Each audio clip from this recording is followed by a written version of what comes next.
네, 여러분 반갑습니다. 저희 CR 사상연구원에서 해마다 정기 강연을 하는데 2023년도에는 함석헌과 평화통일에 대해서 6월 달부터 12월 달까지 7회에 걸쳐 할 예정인데 지금 그 스타트로 오늘 1강을 시작합니다. 그 이번에 처음 시작하기 전에 처음 개강이어서 저희 함석헌 기념사업회 이사장님의 간단한 인사 말씀을 듣고 시작하겠습니다.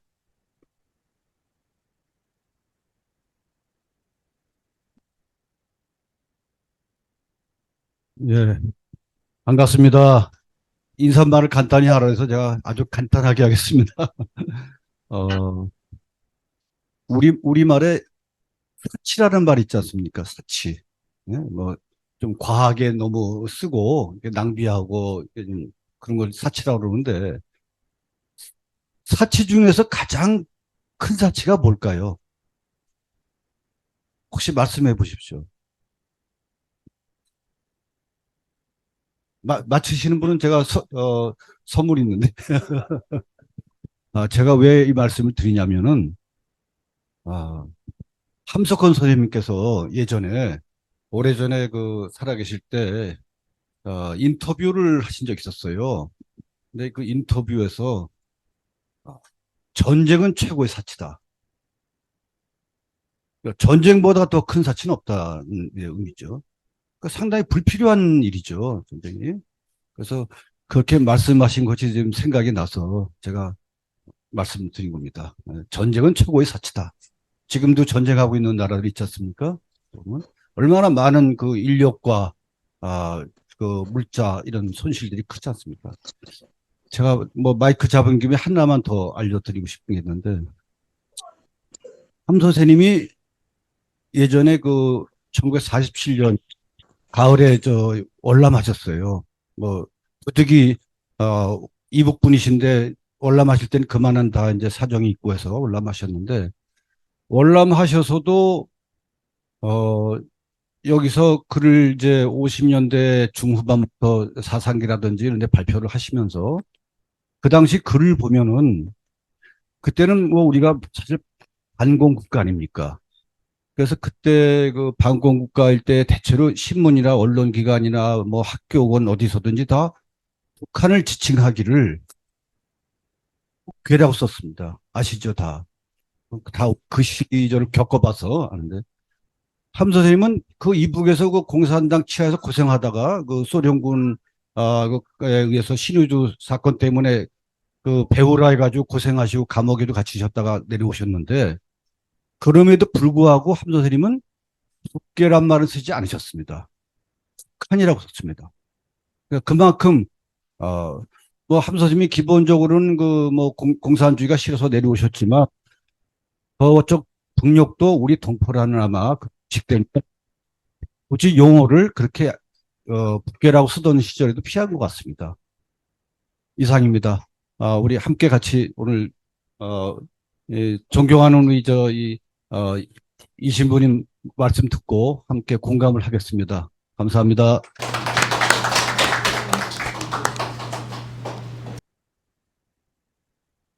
네, 그러면 강사님을 잠깐 소개하고 강의를 시작하도록 하겠습니다. 옆에 계시는 이재정 전 장관님은 어, 원래 성공회대에 종합대로 성격하면서 초대 총장과 이대 총장으로 계시면서 우리나라의 진보 진영의 교육을 좀 확립하는 데 아주 크게 기여했고요. 또 작년까지 경기도 교육감으로 이렇게 교육 분야에서 우리나라의 틀을 이렇게 갖추고 또 기여하는 부분이 아주 컸습니다. 또, 어, 2007년도에 노무현 대통령이 있을 때 마지막에 통일부 장관을 하실 때 남북 정상회담 준비 기획팀장으로도 있었고 그 뒤에 통일부 장관으로 있음으로써 14 공동선언에 있어서는 우리의 금강산 관광, 개성 관광, 개성 공업지구 특구에 아주 크게 기여하면서 그 왕래에 큰 발전을 이뤘습니다. 그 뒤에는 오히려 더 지금 15년이 가까이 되는데 그때보다 계속 하향적으로 내려오는 느낌이 있습니다. 어, 이 자리에 또 이재정 장관님을 이렇게 초청하여 첫 강의를 맡게 된 것을 굉장히 자랑스럽게 생각합니다. 이재정 전 장관님을 소개할 때 뜨거운 박수 한번 부탁드립니다.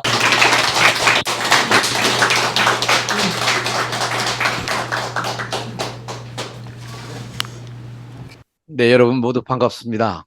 네, 개인적으로 이 함석헌 기념사업회에서 하는 이 강좌에 첫 강의를 맡게 된 것을 보기 영광스럽고 기쁘게 생각합니다. 네, 그 함석헌 선생님이 생전에 원효로에 사실 때 댁에도 몇 번 제가 찾아가서 뵌 적도 있고요. 한 선생님이 제가 사는 집에 또 오셨다 가신 일도 있고, 1970년대에 참 아주 제가 스승으로 모시면서 가깝게 지내다가 오늘 이 뜻깊은 자리에 오니까 정말 저도 다시 함 선생님을 뵙는 것 같은 그런 즐거움이 있습니다. 이게 지금 줌으로 연결되어 있기 때문에 부득이 이렇게 앉아서 말씀드리게 된 것을 양해해 주시기 바랍니다. 오늘 이렇게 비도 막 오고 장마가 본격적으로 시작되는 이런 날씨에도 불구하고 이렇게 자리를 다 차지하신 걸 보고 정말 참 놀랐습니다. 여러분, 정말 참 대단하십니다. 네. 오늘 주제는, 함석헌 선생님의 그 CR 사상의 핵심적인 내용과, 그동안, 남북 정상회담을 통해서 이루어낸 여러 합의사항들과의 어떤, 점에서 우리가 해석하고 이해할 수 있을까? 이렇게, 주제를 잡았습니다. 여러분 뭐 다 저보다 훨씬 더, 이 함석헌 선생님의 기념사업회 회원으로 계신 분들이 대부분이시기 때문에 더더욱 그건 잘 아시겠습니다만, 함 선생님이 말씀하시는 CR은 대단히 복합적인 또 굉장히 깊은 여러 개념들을 담고 있어서 이것이 CR이다 라고 설명하기는 상당히 어려운 대목입니다. 그러나 그 핵심적인 걸 여러 가지 면에서 살펴본다면 정말 이 함석헌 선생님의 말씀을 한마디로 추격할 때 저는 정리하기를 같이 살자 라는 말로 정리해 놓을 수가 있을 겁니다. 가치란 말과 살자라는 말의 두 개념이 사실 복합되면서 우리들에게 있어서 주는 그 과제는 대단히 여러 가지 많다고 생각을 합니다. 그러면 오늘 그런 관점에서 오늘 이 말씀을 드리는데 가장 중요한 것은 그동안 네 차례 남북 정상회담이 있었고 한 차례 남북 정상회담이 불발됐었죠. 아시는 바와 같이 1994년 김영삼 대통령과 김일성 주석 간의 정상회담이 예정돼 있었고 우리 정부에서는 그 당시 아주 착실하게 그 회담에 대한 준비를 했었는데 이 불행하게도 김일성 주석이 벼랑간에 회담을 불과 일주일 정도 앞당겨 놓고 세상을 뜨셨기 때문에 그 회담이 불발이 됐습니다. 이제 그러나 그 회담을 준비하는 과정에 우리나라에 있어서 우리나라 정부가 가졌던 여러 가지 내용들, 그리고 북이 준비했던 내용들을 살펴보면, 비록 불발됐지만 그 정상회담에, 회담을 합의하고 약속한 그 내용 자체가 그 이후에 정상회담을 할 수 있는 하나의 그야말로 씨앗이 됐다. 이렇게 해석할 수가 있습니다. 그래서 우리가 남북 정상회담을 이야기할 때 불발됐지만 김영삼 대통령과 김일성 주석 간에 이루어진 이 합의로부터 출발을 해야 된다고 생각합니다. 그럼 모두 네 차례의 정상회담 그리고 문재인 대통령은 2번 정상회담을 했기 때문에 뭐 횟수로 다 한다면 5번으로 얘기할 수가 있죠. 이 5차례의 정상회담이요. 참 대단히 중요한 관점에서 여러분들이 보셔야 될 것이, 그것이 순차적으로 대체로 네 차례 것이 독립된 개체가 아니라 연결된 내용들입니다.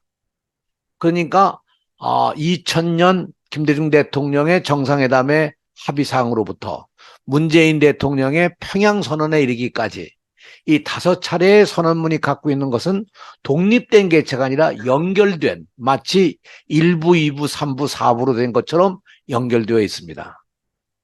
그 연결되어 있는 것의 아주 핵심적인 내용이 뭐냐?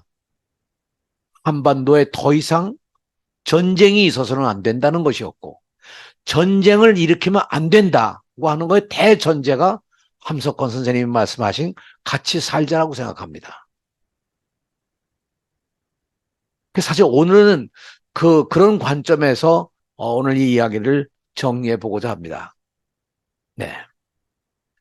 화면을 잠깐 보시면 이것이 2018년 9월 19일 능라도 경기장에서, 평양의 능라도 경기장에서 문재인 대통령이 평양 시민 15만 명 앞에 연설하던 장면입니다.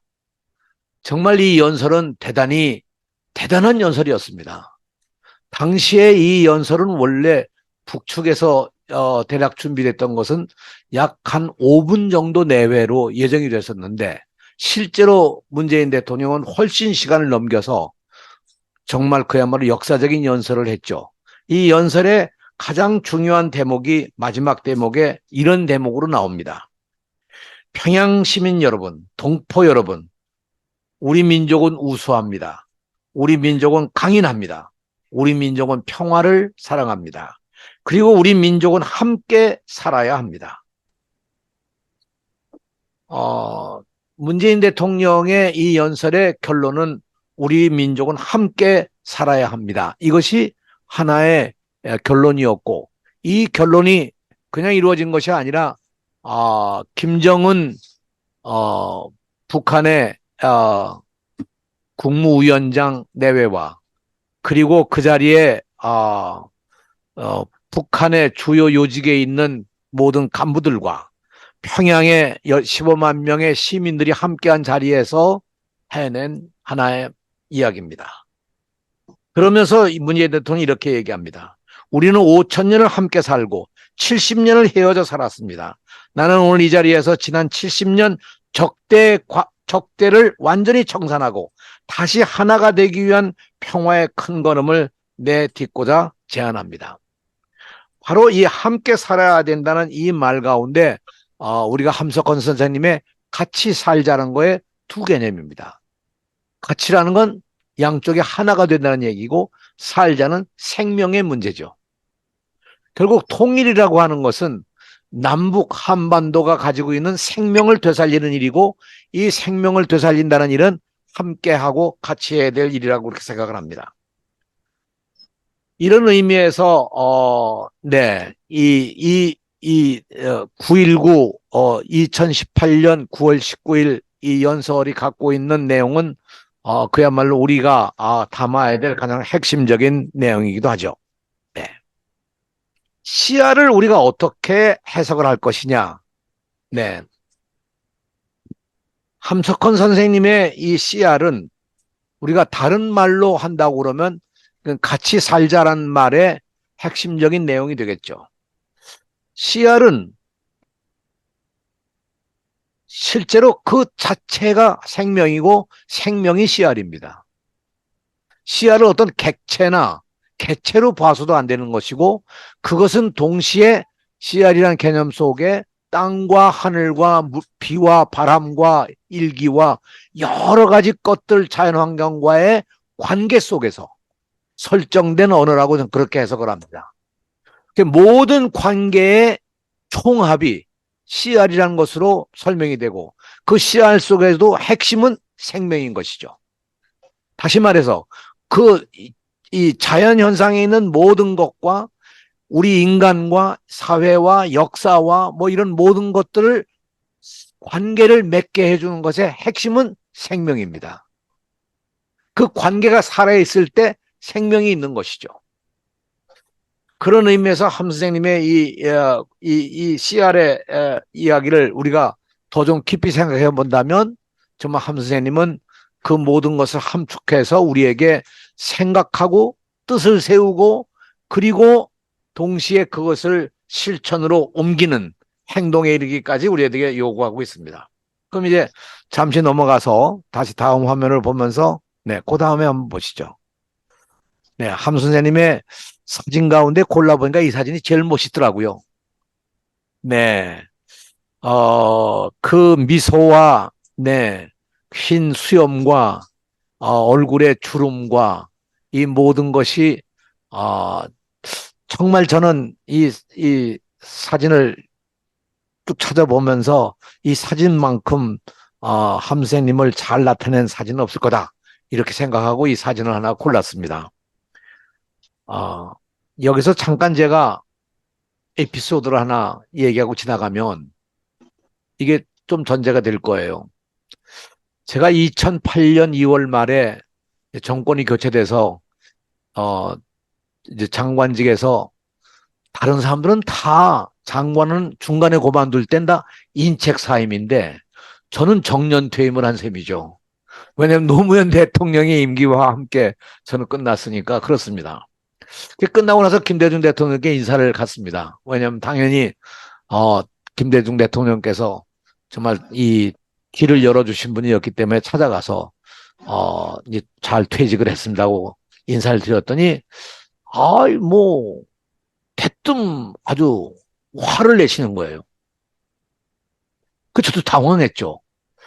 이게 왜 이렇게 그러십니까? 그랬더니 6.15 공동선언 6.15를 왜 국가기념일로 정하지를 못했느냐? 저보고 그러시는 거예요. 그래서 제가 대통령님 사실은 그걸 하려고 애를 많이 썼습니다만 행자부의 설득도 어렵고 여러 가지 어려워서 그만 뜻을 이루지는 못했습니다. 그랬더니 그 다음에 말씀이 그렇게 되리라고 생각을 못하고 합의문을 만들었냐? 남북 간의 합의문을 만들었으면 그건 반드시 지켜야 되는 거지. 지킬 수 없으면 아예 합의를 하지 말든지. 합의를 했으면 지키는 거고. 그러시는 거예요. 그래서 제가 그때 정신을 번쩍 차리고 정말 참 잘못됐습니다. 그날, 그 얘기를 겪으면서 저로서도 정말 반성을 많이 했습니다만 사실 이게 굉장히 중요한 얘기입니다. 남북 간에, 정상 간에 합의를 했으면 그 합의 사항은 반드시 지켜야 되는 거죠. 지키지 못할 거면 합의를 하지 말았어야 되는 거죠. 그게 우리 김대중 대통령께서 주신 하나의 말씀이었습니다만 그런 관점에서 보면 과연 우리는 지나간 4차례의 합의문을 어떻게 해석하고 볼 거냐? 왜 합의를 해놓고 지켜지지 못했느냐?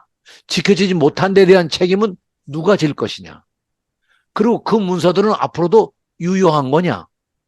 그런 문제를 오늘 조금 정리를 한번 해보자는 겁니다. 남북 정상회담이 열릴 때요, 그냥 열린 게 아니라 사실은 그 각각의 배경과 상황이 있습니다. 모두 다릅니다. 1994년 처음 김영삼 대통령과 김일성 주석이 정상회담을 갖게 된 것은 지미 카터 전 미국 대통령이 평양을 방문하면서 그때 합의 사항으로 이루어진 것이 바로 남북 정상회담이 이루어진 것이죠.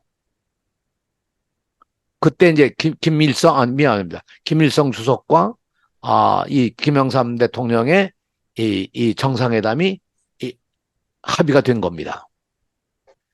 1994년이 정말 한반도의 위기 상황이었습니다. 미국이 한국에 군대를 정파하고 영변에 북한이 준비하고 있었던 5메가와트 전력 생산하는 소련에서 받은 실험용 원자로 가동을 하기 전에 그것을 폭파시키기 위한 그런 계획을 수립하고 있었습니다. 완전히 이 미국 정부로서는 결론이 났고 대통령이 버튼만 누르면 바로 이행될 수 있는 그런 상황이었습니다. 근데 그 당시 한국의 대사로 있었던 분이 짐 레이니라고 하는 대사가 있었는데, 이분은 이 감리교 목사님이셨고, 한국에 대해서 굉장히 열정적으로 한국을 사랑하고 존경하는 분이었고, 한국의 여러 친구들과 교분도 있었던 분입니다. 특히 피스코 평화봉사단의 일원으로 한국에도 왔었기 때문에 한국 교계 분들도 많이 알고 있었습니다. 저도 물론 그때 그분과 그런 친분을 맺게 됐었던 분입니다. 그 당시 미국 대사관에서 이 전쟁이 일어났을 경우에 어떤 상황이 벌어지느냐는 걸 이 여러 가지로 검토한 결과 단 일주일 동안의 전쟁 동안에 서울 시민의 약 100만 명 내지 300만 명이 죽는 것으로 그렇게 보고가 되었습니다. 사실 그때 그 전쟁 분위기에서 미국이 갖고 있는 이 문제를 막기 위해서 여러 사람들이 노력했고 그 가운데 하나의 노력이 지미 카터 전 대통령이 평양을 방문한 것이었죠. 하여간 그렇게 어려웠던 시절입니다. 그 위기 상황에서 1994년 정상회담이라는 게 구상이 됐던 것이죠. 그때 이제 그걸 전쟁 위기를 막으면서 제네바에서 합의가 이루어져서 북미 간의 합의가 이루어지는데 이것이 북미 간의 첫 합의고 물론 그것은 상당히 실무적인 단위에서의 합의였지만 그것이 상당히 중요한 합의사항이었고 그것이 사실은 이 한반도의 정상회담이 가야 할 하나의 방향, 지표였습니다. 다시 말하면 김일성 주석과 지미 카터 대통령 사이에 그리고 미국 정부와 북한 정부 사이에 그리고 여기에 같이 참여하는 국제사회의 관계 속에서 이루어진 것이죠. 그 내용의 핵심은 대략 세 가지입니다. 하나는 북한은 핵 개발이라든가 하는 것을 중단한다는 것이었고 둘째로 그거의 대가로 신포에 경수로 200만 킬로와트의 전력을 생산할 수 있는 경수로를 2003년까지 건설하도록 한다는 것이었고 셋째로는 이에 진척에 따라서 북미 간의 외교 관계를 수립하고 평양과 워싱턴의 외교 이 대화의 이 대사관이랄까 그 외교 공관을 만든다는 것까지 합의가 됐었던 겁니다. 이 합의는 결국 한반도의 어떤 형태의 전쟁이라도 막아야 된다. 그 막기 위한 장치죠. 그 장치가 이루어지면 휴전협정이 저절로는 아니겠지만 과정이 필요하지만 평화협정으로 바뀌게 되고 한반도의 문제가 상당히 진척될 수 있는 그런 것으로 되어 있었던 겁니다. 2000년 아시는 바와 같이 2000년은 이 북한이 1990년대 후반에 자연재난이 들어서 정말 수백만 명이 죽는 죽음의 행렬 속에 굉장히 어려움을 당합니다. 그때 북한은 이 자연재난도 자연재난이지만 그렇게 무너질 수밖에 없었던 것이 뭐냐 하면 국가가 주관하는 이 식량 배급 시스템이 붕괴된 겁니다.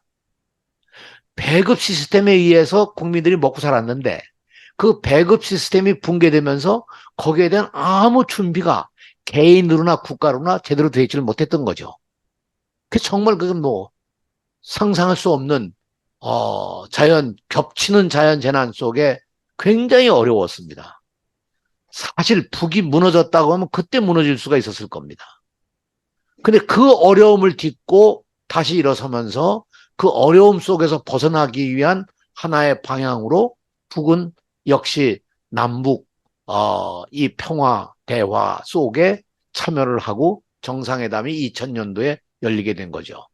이것은 우리 김대중 대통령께서 내놨던 햇볕 정책, 포용과 화해, 화해와 포용이라는 평화 정책에 대한 북의 응답으로 이 남북 정상회담이 열리게 된 것이고 이에 따라서 미국과 북한 간에도 국무장관이 평양을 방문하고 이 북한의 제2인자 군의 총책임자가 워싱턴을 방문하고 하는 그런 교차 방문이 이루어졌을 뿐만 아니라 2000년 우리 정상회담 이후에 일본이 두 차례 정상회담을 하게 되죠. 2002년과 2004년에.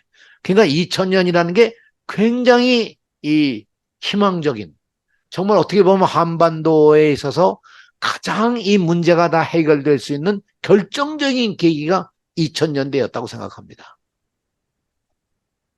정말 이 김대중 대통령의 햇볕 정책, 그리고 미국의 적극적인 이 평화 운동에 대한 참여, 일본의 참여, 북한은 북한대로 그 어려움 속을 딛고 일어나서 다시 살아야 하는 길을 택하는 그런 과정이었기 때문이죠. 2007년, 7년 만에 이제 노무현 대통령 때 정상회담이 만들어지는데 그때 사실은 거의 불가능한 때입니다. 왜냐하면 2006년 10월 9일에 북한이 첫 핵실험을 합니다. 원래 핵실험을 처음 하면요, 5차례는 계속되는 겁니다. 왜냐하면 핵실험이라고 하는 거는 처음에는 이게 폭탄이 터지나 안 터지나 이런 실험이라면, 그게 성공을 하면 그 다음에는 성능을 어느 정도까지 볼 수 있나 이런 실험을 하게 되고, 그럼 그 다음에는 이걸 또 좀 소형화시켜서 작게 만들고, 작게 만든 걸 미사일에 탑재해서 보내기 싶은 목적지로 보내는 것까지 해서, 이게 그러니까 폭탄의 위력과 함께 이게 소형화가 돼야 될 거 아니에요. 그러니까 1차 핵실험이라고 하는 건 정말 간단히 말씀드리면 터지나 안 터지나의 실험이고, 그 다음에는 이게 무기로까지 확대되려면 자연히 그건 뭐 그렇게 갈 수밖에 없는 겁니다. 그래서 2006년 10월 9일에 핵실험이 됐을 때 저 받아들이면 막아야 된다. 더 이상 진전하지 않도록. 그게 이제 정부의 기본 입장이었었습니다. 그러나 어떻든 간에 그런 상황에서 북은 이제 2006년에 이렇게 이 핵실험을 하고 이렇게 가는데, 이 핵실험은 왜 그럼 이렇게 북이 그냥 이루어진 거냐? 절대 그렇지 않습니다. 아까 2000년도에 정말 잘 나가서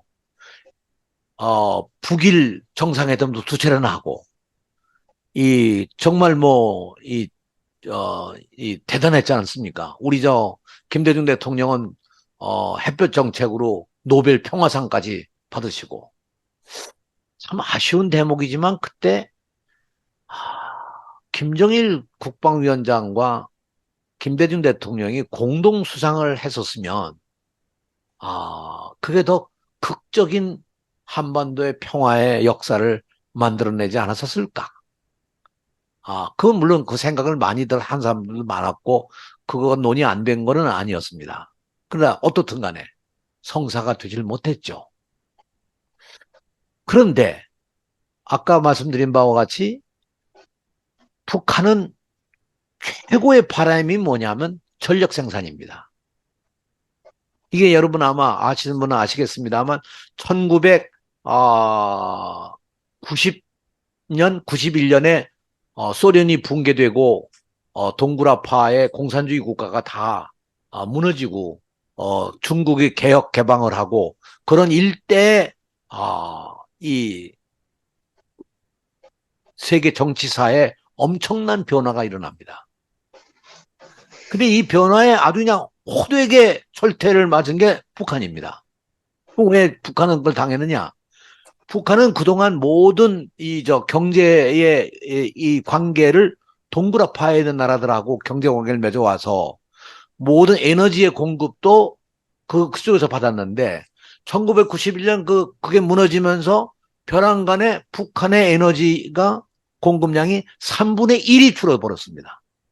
그럼 여러분 3분의 1이 공급량이 줄어들면 어떻게 되느냐? 모든 산업시설이 다 올 수도 없다는 거죠. 그러니까 그때 1990년대 초에 북한의 산업구조가 모두 올 수도 없되고 생산이 전면 중단하게 이르니까 경제에 완전히 파탄이 온 거죠. 그게 제일 어려웠던 시절의 이야기입니다. 그래서 북은 어떻게든지 전력 생산하는 게 꿈이었습니다. 그래서 아까 얘기한 5메가와트 실험용 원자로를 가지고 소련이 준 걸 가지고 그걸 영변해서 실험하기 위한 준비들을 했던 것도 바로 그런 점입니다. 그러니까 북한은 어떻든 전력 생산이 꿈이라 아시는 바와 같이 이 신포에 만드는 원자력 발전소 경수로가 200만 킬로와트의 전력을 생산하는 것이고 그것이 대단히 중요한 것이었어요. 여러분이 뭐 아시는 지금 우리가 북한의 전력은 사실상 그 유명한 수풍댐이라는 게 있잖아요. 압록강에 있는. 그죠? 그리고 거긴 다 수력 발전입니다. 근데 이게 다 일제시대 때 만든 거기 때문에 이미 상당히 노후해서 성능을 제대로 발휘를 못하는 겁니다. 그러니까 북으로서는 사실상 전력 생산이 문제가 심각한 거고 전력 생산이 안 되면 도저히 산업 개발이고 뭐고 뭐 바라볼 수가 없는 거죠. 그러니까 북은 1994년 경수로를 만들기 위해서 합의되고 이것이 2003년까지 완성된다는 거에 모든 걸 걸었습니다. 그리고 실제 이걸 하기 위해서 공동작업으로 해서 캐도라는 걸 만들어서 한국, 미국, 일본이 공동으로 참여하고 다른 나라들도 참여할 수 있는 캐도라는 기관을 만들어서 돈을 모으고 이걸 가지고 경수로를 만든다 이렇게 된 거죠. 근데 불행하게도 2002년 미국의 켈리라고 하는 사람이 북한의 상황을 점검하기 위해서 특사로 북한을 방문하고 이분이 북한을 방문한 후에 돌아가서 보고서 쓴 거에 그만 세상이 뒤집어졌습니다. 북이 고농축 우라늄을 생산하고 있다. 이런 보고서를 냈습니다. 근데 미국이 뭐 난리가 난 거죠. 서방세가 다. 아니 저기 앞에서는 안 한다고 그러놓고 뒤에서 뭐 고농축 우라늄을 해? 말도 안 되는 거죠. 원래 고농축 우라늄은요. 조그만 실험실에서도 가능하다고 그럽니다. 이 플루토늄으로 만드는 핵폭탄은 밖에 굴뚝도 크게 있어가지고 다 인공위성에서 다 사진 찍으면 다 나타나게 되어 있지만 이 고농축 우라늄은 이런 방에서 만드는 것이 가능하기 때문에 만드는지 안 만드는지도 밖에서는 알 수가 없는 정도의 그런 거죠. 그래 이 켈리 보고서가 되면서 난리가 났습니다. 그래서 2003년에 준공하려던 이 경수로 공사가 2002년에 중단이 됩니다. 그리고 이것은 다시 시작을 못했습니다. 그리고 북은 핵을 개발하기 시작한 거.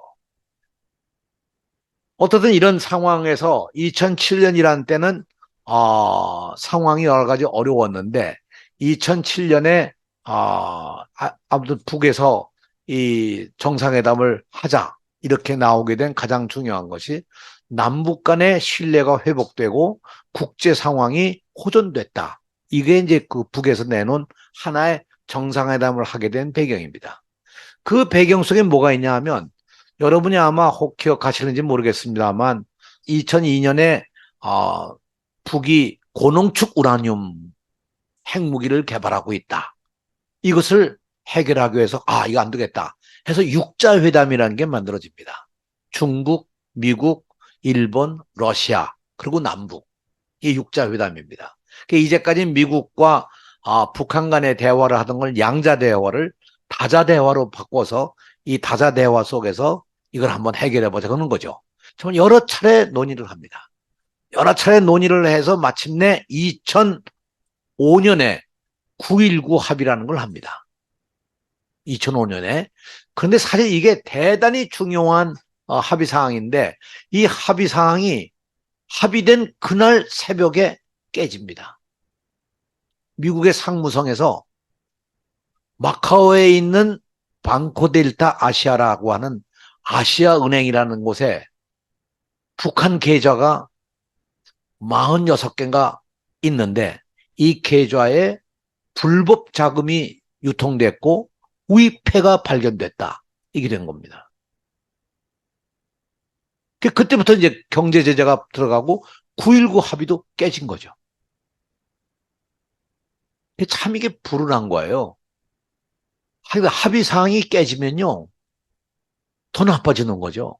아까 제가 서두에 말씀드린 것처럼 약속한 건 지켜야 되는데 약속을 어떻게든지 뭐가 될 만하면 깨지고, 다시 말하면 2003년 경수로 공사가 완성되도록 거의 공사가 막 순조롭게 진행 중이었는데 2002년에 벼랑간에 켈리 보고서에 의해서 깨지고, 9.19 합의를 여러 해를 거쳐서 논의에 논의를 거쳐가지고 한반도에 이렇게 한다는 얘기를 다 합의를 해냈는데, 그날 아시아은행에 불법 유통이 되는 북한 계좌가 있다, 이런 거죠.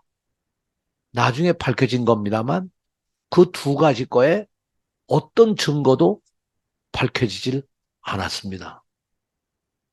북이 그 아시아은행의 계좌 46개의 위패가 발견됐다는 것도 증거가 없다고 하는 것으로 미국도 그때 실제로는 인정을 해서, 그래서 국제사회의 이 관계가 호전됐다, 이렇게 나온 거죠.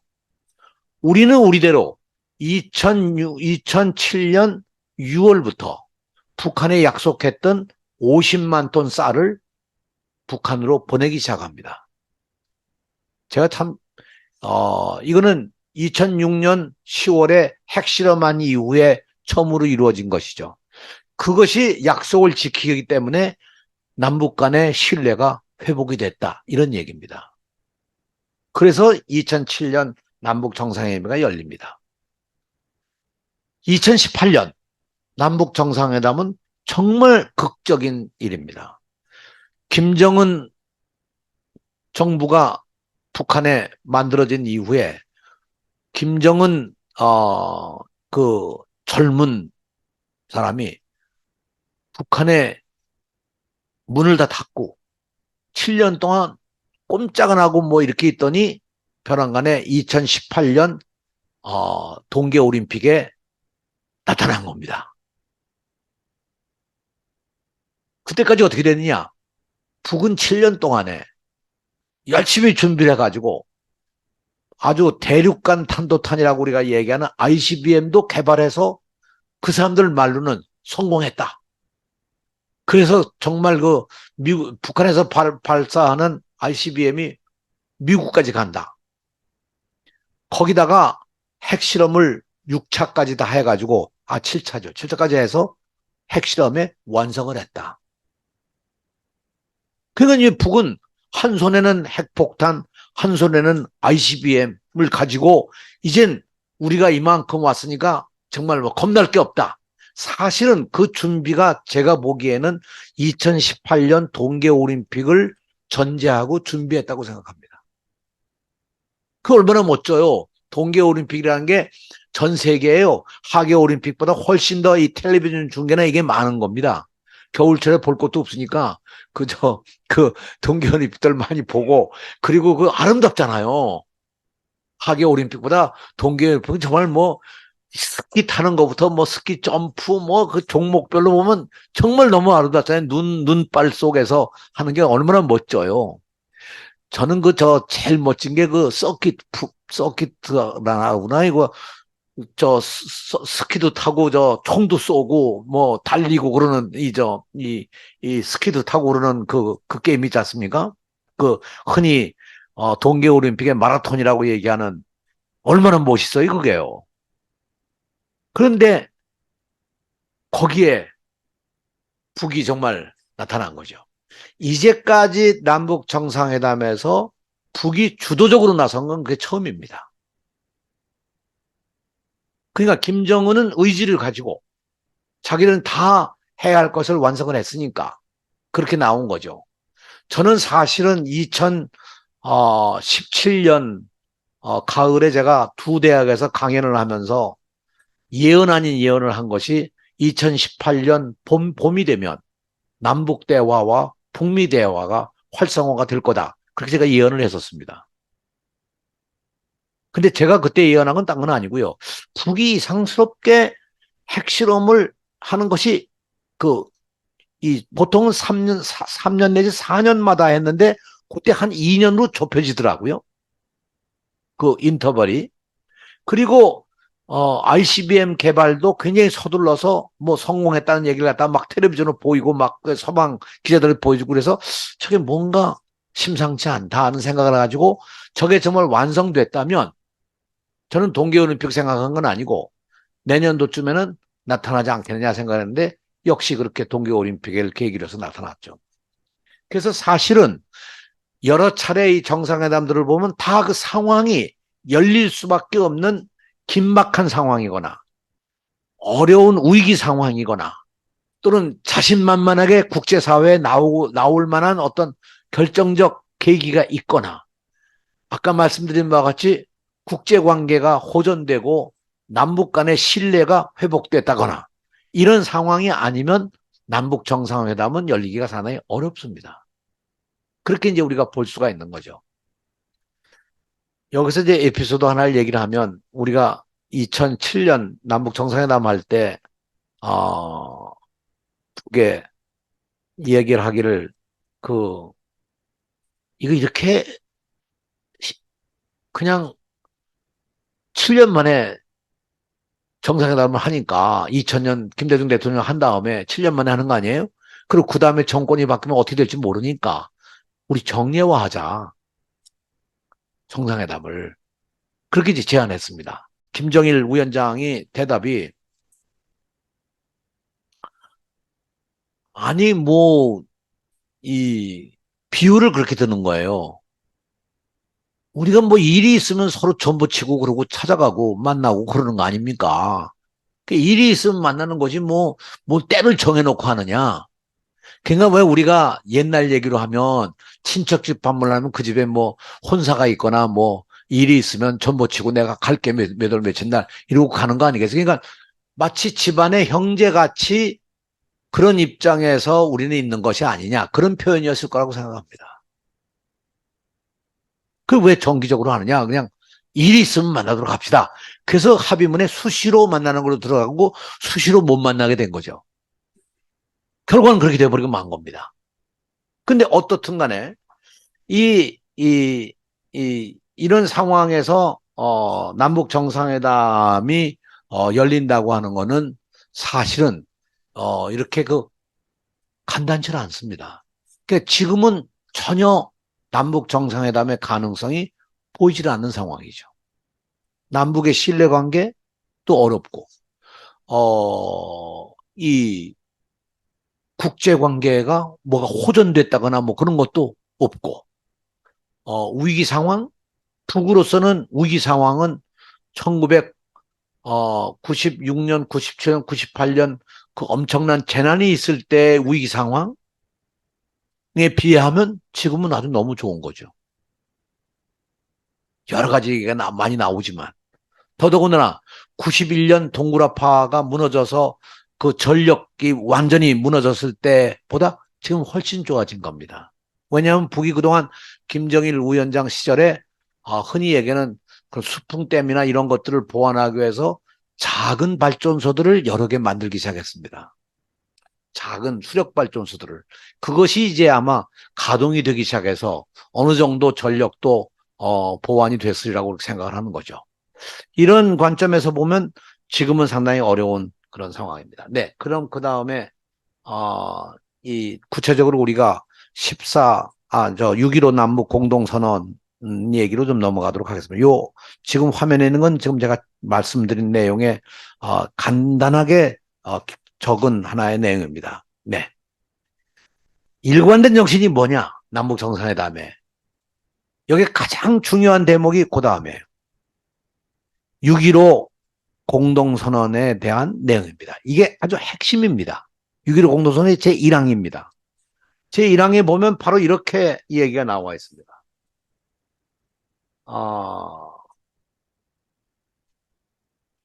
6.15 공동선언의 1항. 네. 5쪽의 밑에 있는 남과 북은 나라의 통일 문제를, 이 나라의 통일 문제라는 것은 여기에 뭐 민족도 아니고 나라라고 표현했습니다. 나라. 국가도 아니고요. 우리나라 할 때 나라의 의미는 굉장히 정감이 가는 의미지만 굉장히 포괄적입니다. 그때의 나라는 실제로 이 옛날 우리 정말 몇천 년 역사의 그 우리 조상 때부터의 긴 그 역사의 나라의 개념도 되고, 지금 우리가 살고 있는 이 나라의 영토라든가 뭐 문화라든가 역사 이런 모든 걸 다 포괄하는 개념으로 저는 나라라는 말을 생각을 합니다. 그래서 여기에 우리 북은 나라의 통일 문제를, 이게 아주 대단히 중요한 개념이고요. 그 다음 우리 민족끼리 힘을 합쳐, 우리 민족끼리 힘을 합쳐. 여기에 우리 민족끼리란 말이 나옵니다. 그 민족의 개념과 민족끼리, 우리 민족끼리라고 하는 말을 그냥 단어로 생각한다면 그냥 우리끼리 하자 뭐 이런 얘기도 되겠지만, 하지만 우리가 힘을 합쳐서 우리가 자주적으로 해결해 보자 하는 얘기죠. 근데 이때까지 우리가 늘 얘기할 때 한반도 문제를 얘기하면 한반도 문제는 정전협정의 서명국가가 북과 중국과 미국이니까 남쪽은 빠지는 거다. 뭐 이런 얘기도 가끔가다 있었고, 또는 이 문제는 정말 이 전쟁의 당사자인 남북이 해야 된다. 그런 얘기도 있었고, 아니다. 이 문제를 해결하기 위해서는 역시 그 당시 전쟁이 유엔군이 참전하고 했기 때문에 유엔군에 관계된 나라들도 다 이 문제에 대해서는 같이 참여를 해야 된다. 자, 그럼 이걸 어떻게 하느냐? 정전협정을 평화협정으로 바꿔야 된다. 뭐 이런 등등의 얘기를 했지만, 그런 얘기들을 다 포괄해서 결론적으로 한 얘기가 나라의 통일 문제를 우리 민족끼리 힘을 합쳐 자주적으로 해결한다는 이 대전제, 다시 말하면 6.15 공동선언의 1번 항이 정말 이 전체의 남북 정상회담에 통틀어서 기본적인 방향이고 기본적인 정신이죠. 여기에 예를 들어서 그렇다고 해서 뭐 외세를 배척하고 무슨 뭐 미군 철수를 시키고 뭐 중국도 손대지 말고 이런 얘기는 하나도 없잖아요.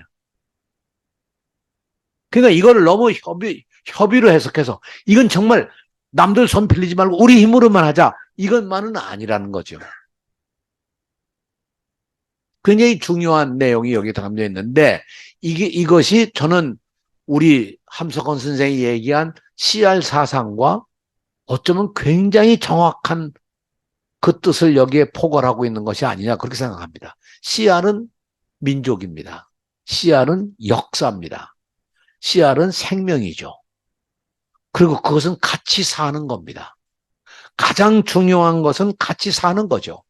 같이 살려면 힘도 들고, 때로는 힘도 모으고 노력도 해야 되고 참기도 해야 되고, 그렇잖아요? 같이 사는 게 얼마나 어려워요. 그렇게 쉬운 얘기가 아니잖아요. 그런데 남북이 그동안 전쟁도 하고 이렇게 여러 가지로 갈등과 전쟁의 이 대결 속에 살아왔는데 어떻게 같이 살겠습니까? 그래서 CR에서 가장 중요한 것이 어떻게 생각을 같이 하고 뜻을 같이 하고 어떻게 그걸 할 수가 있겠느냐는 게 함석헌 선생의 하나의 과제를 우리에게 던지는 거죠. 그 모든 것은 같이 살기 위한 겁니다. 다시 말해서 공동의 생명을 만들어 나가기 위한 그런 것이 되겠죠.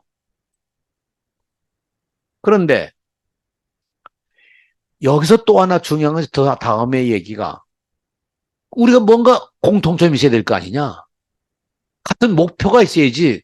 서로 다른 얘기를 해왔는데 어떻게 우리가 같은 길이 뭐냐는 걸 어떻게 얘기할 거냐는 게 이 항에 나오는 요 얘기입니다. 나라의 통일을 위한 남측의 연합 제안과 국가연합이란 얘기죠. 북측의 낮은 연방 제안이 서로 공통점이 있다고 인정하고 앞으로 이 방향에서 통일해 나가자. 이게 참 절묘한 표현입니다. 그때까지요, 우리가 연방제 하면 뭐 어처놈은 뭐 빨갱이 뭐 그렇게 다 친북 세력 그렇게 하지 않았습니까? 그렇잖아요. 근데 여기 그렇지 않거든요. 낮은 단계의 연방제에 혹 그런 오해도 있을 테니까 낮은이란 말을 썼다고 생각합니다. 북이 스스로 붙인 겁니다. 그러니까 높은 단계의 연방제도 있겠죠. 그러나 최소한도 우리는 높은 단계의 연방제는 포기하더라도 낮은 단계의 연방제로라도 우리는 가겠다 하는 얘기가 되는 거죠. 이게 굉장히 중요한 의미를 함축하고 있습니다. 그래서 이 얘기가 다 어떻게 보면 우리가 같이 살기 위한 최소한도의 남북의 조건들이 뭐냐? 남측이 얘기하는 연합 제안과 북측이 제안하는 연방 제안에 있어서 연방 제안을 낮은 단계의 연방 제안으로 한다면 우리가 공통점이 있는 거다. 높은 단계의 연방 제안은 어렵겠지만 여기까지 간 거죠. 그래서 사실 이 내용이 우리가 앞으로 통일 논의를 할 때 가장 중요한 논의의 핵심이라고 생각합니다.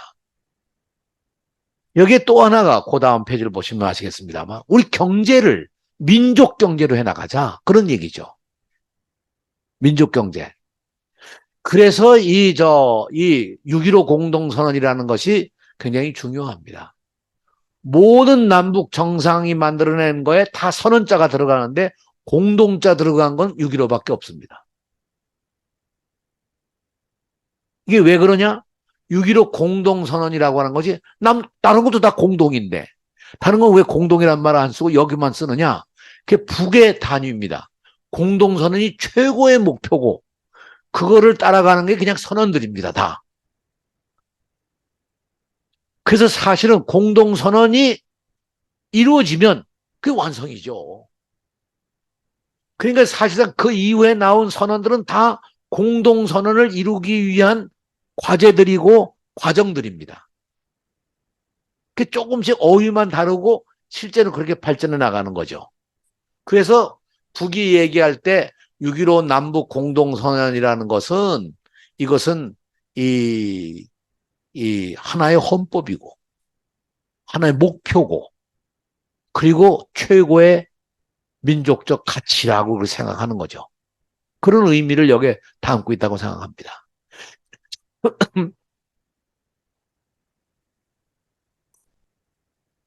이 언어라는 게 참 무서운 겁니다. 이 문서를 만들 때요.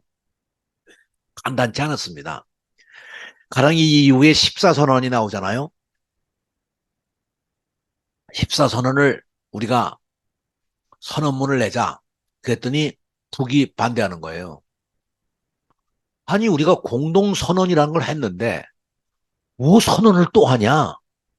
그러지 말고 그냥 남북 정상이 서서 기자회견 하는 것처럼 하고 거기서 그냥 양측의 의견을 발표하는 걸로 다시 말하면 공동 커뮤니케, 공동 발표문 정도로 하고 끝을 내자. 그게 북쪽에서 얘기하는 거예요.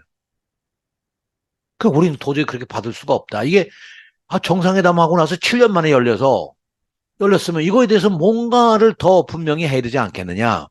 그래서 결국은 그거에 이어서 나온 얘기가 14정상선언 그 다음에 나가서 보시면 아시겠습니다만 긴 얘기에 남북관계 발전과 평화 번영을 위한 선언 요 앞에 있는 수식어 주장을 북이 한 겁니다.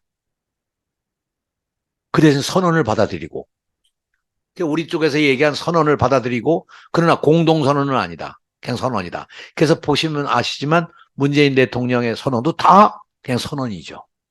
그때는 수식어 없이 장소로 판문점 선언, 평양 선언 이렇게 나오잖아요. 그게 다 그 의미가 각각 있습니다. 그렇게 해놓은 의미가. 그러면 이 두 번째 얘기한 이 선언도 여기에 딱 대전제가 6.15 공동선언을 고수하고 이를 실천하기 위한 선언으로 나와 있는 거죠. 그죠? 그게 전제입니다. 그래서 사실은 우리가 6.15 남북 공동선언이라고 하는 것을 한 걸 국가기념일로 하자고 하는 제안을 사실 북측에서 해왔고 그것을 합의를 하고 그것을 지키지 못한 거는 저는 그 당시에 통일부 장관으로서 참 깊은 책임감을 느낍니다. 사실 꼭 만들었었어야 되는 건데 참 그러나 그런 걸 만드는 것도 중요하지만 이러한 그 개념과 목표를 이게 영원히 남북 간이 존재하는 한 이건 살아있는 문서입니다. 사라지지 않습니다. 이 문서는. 특히 남북 공동선언이라는 건 남북이 가야 될 가장 기본적인 거죠. 그런데 여기서 이 중요한 내용 가운데 여기도 보면 이 두 번째 제목이 서로 상호 존중하고 신뢰관계를 확고히 만들어가자. 이 얘기가 신뢰관계가 깨졌거든요. 언제 깨졌을까요? 이런저런 과정 속에서 노무현 대통령이 들어서서 아마 신뢰관계 깨진 여러 가지 내용들을 하는데 우리만이 아니고 미국하고의 관계 깨지는 것까지 다 통틀어서 이 공동의 책임이 있는 거죠. 신뢰관계가 깨졌거든요. 육자회담이 깨진 것도 그렇고 다 그런 게 이제 다 그런 의미로 될 텐데 아무튼 어떻게 신뢰 회복을 할 거냐는 과제를 여기다 내놓은 겁니다.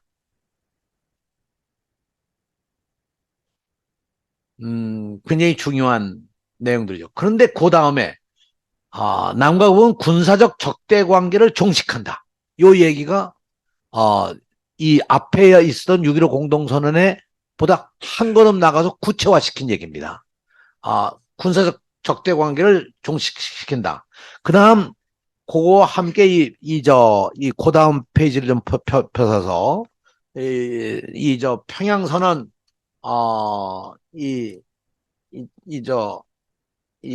뭡니까? 여기 7쪽에, 7쪽에, 나와 있죠. 7쪽에, 7쪽에 보면, 네. 이 7쪽보다 그 다음 페이지를 좀 보시죠. 8쪽 위에, 여기에 보면 우리가 오늘 북과 남이 전체 인민들과 세계가 지켜보는 가운데 수표한 이 합의가 역대 북남 합의서들처럼 시작만 뗀 불미스러운 역사가 되풀이되지 않도록 우리 두 사람이 무릎을 마주하고 긴밀히 소통하고 협력함으로써 반드시 좋은 결실이 맺어지도록 노력해 나갈 것입니다. 이 얘기는 북측의 대표가 김정은 위원장이 한 얘기입니다. 이게 안 되니까 합의만 하면 뭐하냐. 정말 이번 거는 정말 우리가 무릎을 맞대고 한번 해보자. 이렇게 자기 의견을 강하게 얘기한 것이고 그 앞에 페이지에 보면 우리 대통령이 한 얘기입니다. 무엇보다도 맨 밑에 무엇보다도 온 결의가 전쟁 없는 평화로운 땅에서 번영과 행복을 누리는 새 시대를 열어나갈 확고한 의지를 같이 하고 이를 위한 실천적 대책들을 합의하였습니다. 이렇게 나오죠. 그죠? 그리고 이미 채택된 북남 선언들과 모든 합의를 철저히 이해해 나가는 것으로 관계 개선과 발전의 전환적 국면을 열어나가고 하였다. 이거 우리 대통령이 기자회견 때 모두 발언을 한 내용입니다. 뒤에 거는 북한 측에서 얘기한 것이고요.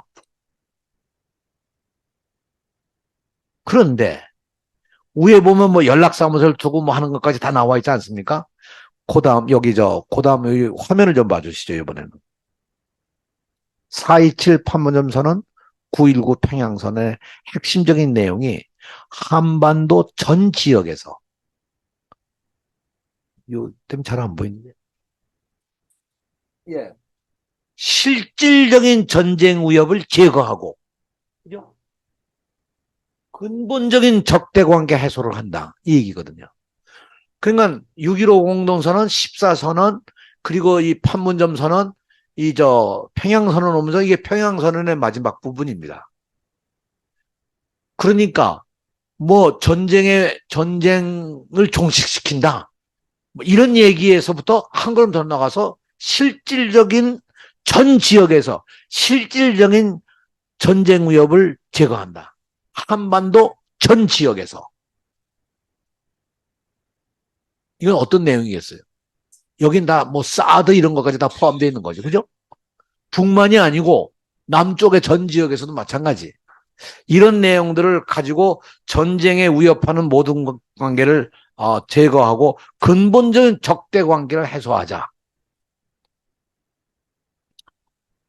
결과만 얘기하면 불행하게도 문재인 정부 때 이 엄청난 합의를 해놓고 무릎을 맞대 본 일도 없고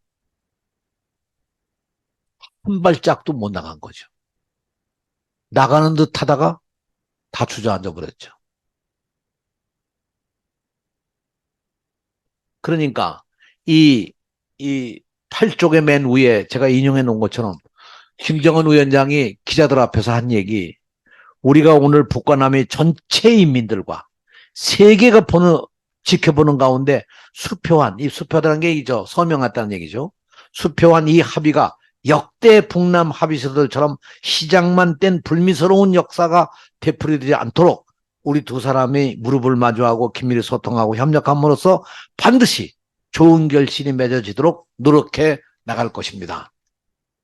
이건 뭐 우리만이 아니고 북쪽도 책임 있는 거고 우리도 양쪽에 다 책임이 있는 거죠. 여기서 다시 내가 처음으로 돌아가서 서두에 제가 말씀드린 것처럼 왜 6.15를 국가기념일로 하지 못했냐. 할 수 없으면 합의를 하지 말았어야지. 합의를 했으면 어떤 방법을 지켰어야지. 그걸 왜 못 지키느냐. 그 자체가 사실은 참 죄송한 일이고 어려운 일이었습니다. 예를 들어서 91년도에 한반도 기본합의서라는 걸 만듭니다. 남북 기본합의서. 우리 보셨죠? 그 기본합의서가 엄청난 겁니다. 그건 정말 이 분단 해소에 또 통일의 길에 아주 핵심적인 내용이 다 담겨 있는 겁니다. 그걸 합의할 때 남북 간의 합의가 이 합의문을 공식화시켜서 국회의 비준 동의를 받도록 한다. 그게 약속이었습니다. 그래서 북은 그 약속을 이행을 했습니다. 근데 우리는 국회에서 남북이 국제관계도 아니고 나라와 나라와의 관계도 아닌데 무슨 근거로 이 문서를 비준을 하느냐. 비준을 할 법적 근거가 없다는 걸로 거부를 했습니다.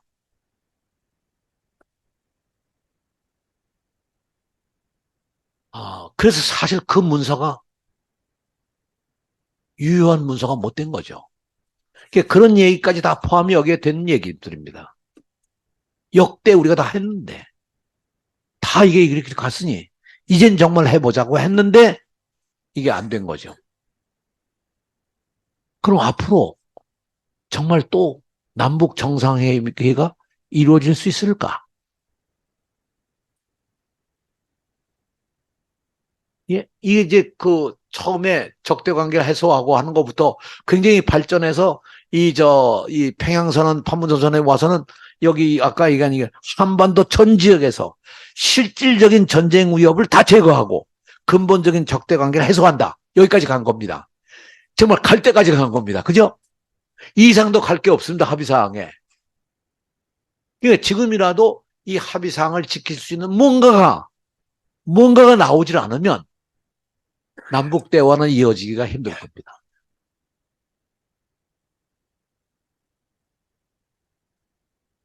하여간 오늘 제가 이 강의를 제가 준비를 하면서 저도 이 여러 차례 남북 정상회담의 문건을 종합적으로 다시 한번 검토를 해보면서 일관된 이 계속성이 있습니다. 처음이 가령 일본이 연역적 방법으로 보면 결론입니다. 6.15 보면 결론. 남북이 가야 될 하나의 대장정의 목표, 방향, 이정표, 다 그게 다 일항에 일본에 다 나와 있는 거죠. 방법. 우리가 처음에 이것이 나왔을 때 우리 사회에서 가장 어려웠던 얘기 가운데 하나가 우리 민족끼리라는 말을 상당히 크게 오해했습니다. 그러니까 이거는 이제 다 그만두고 미국이건 뭐고 다 아니고 우리 민족만 둘이 앉아서 이걸 해결하자. 절대 그런 뜻이 아닙니다. 다시 한번 그 문건을 보시면 아시지만 이 과제가 우리의 과제고 우리의 생명이고 우리의 역사고 우리의 책임이기 때문에 우리가 하고 해나가자. 남들 여기 손대지 마라. 이게 아니고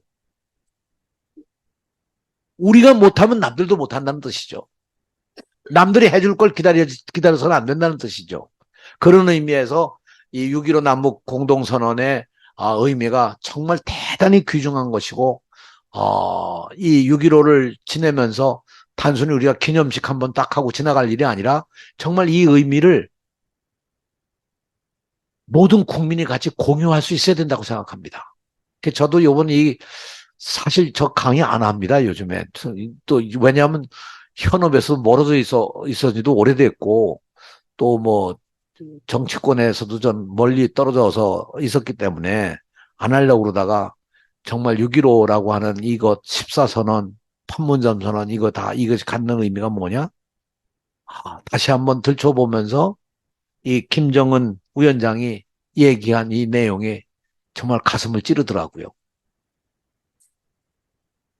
그런 의미에서 뭐 북쪽도 북쪽대로 다 책임이 있고, 여기에 물론 코로나라고 하는 그 팬데믹 사태가 길을 가로막기도 했지만, 어떻든 이제 그럼에도 불구하고 이게 이렇게 안 된 거는 참 문제가 심각한 거죠.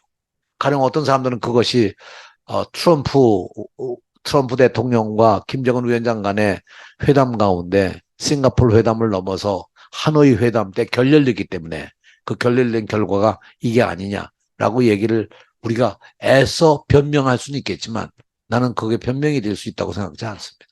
참 안타까운 역사입니다. 지난번 2018년 동계올림픽이 가져온 이 상황은요, 온 세계가 바라보고 관심을 가지고 환호했던 거 아니겠습니까? 온 세계가. 그러니까 이건 뭐 굉장한 거였거든요. 사실 그런 의미에서 이거는 대단히 중요한 거죠. 이걸 다시 한번 돌이켜보면, 우리 화면을 좀 봐주시죠. 그 다음에, 네, 남북이 한반도 문제를 어떻게 풀어갈 거냐. 제일 처음에 94년도에 그 어려운 시기에 풀어낸 사람은 지미 카터였습니다. 지미 카터가 평양을 방문했을 때 그 내외가 같이 방문해서 김일성 주석과 함께 대동강에서 배 띄우고 같이 이렇게 배에서 정말 나란히 앉아서 환담도 하면서, 김일성 주석의 모습 가운데 이 옷에다가 이렇게 그 넥타이 메고 나온 모습도 별로 없습니다. 인민복 입고 나왔죠. 그런데 김정은 취임 때 양복을 입고 나왔습니다. 색깔이 이 할아버지 입었던 옷 색깔하고 거의 같은 색깔이었어요. 여러분에게 이건 이제 제 나름대로의 해석입니다만, 북에는 김일성 주석이 사라진 이후에 주석이란 자리가 없어진 게 아니라 김일성 주석만 주석이고 나머지는 주석이 없습니다. 다시 말하면 실제로 그쪽 이론을 보면 김일성 주석은 영원히 살아있는 겁니다. 그러니까 주석이 없는 게 아니라 주석으로 존재하는 거죠.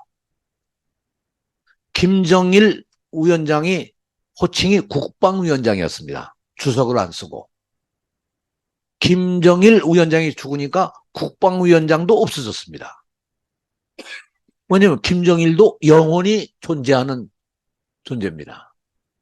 그래서 세 번째 이 백두 혈통의 세 번째 김정은은 국무위원장입니다. 이름이 바뀐 거죠. 그러니까 실제로 북은 주석과 국방위원장과 국무위원장이 여전히 공동 통치를 하고 있다고 해도 과언이 아닙니다. 그래서 북은요, 이게 일관된 하나의 그 통치의 이거기 때문에 이것이 무슨 뭐 김정은 시대가 오니까 뭐 확 바뀌고 뭐 이거 아닙니다. 그렇게 바뀌질 않습니다. 그 다음에 거기에 이제 통치 세력이라는 사람들도 다 거의 항일운동한 집안들의 후손들입니다. 그래서 항일운동한 사람들이 대부분 다 큰 틀의 백두혈통인 거죠. 그래서 이 백두혈통에 있는 사람들이 공부도 같이 했습니다. 다 만경대에 있는 학교들을 다 다니면서 집안으로도 이 항일운동한 집안이라는 거에 공통점이 있지만 학교도 다 동기동창의 선후배입니다. 김일성 대학까지.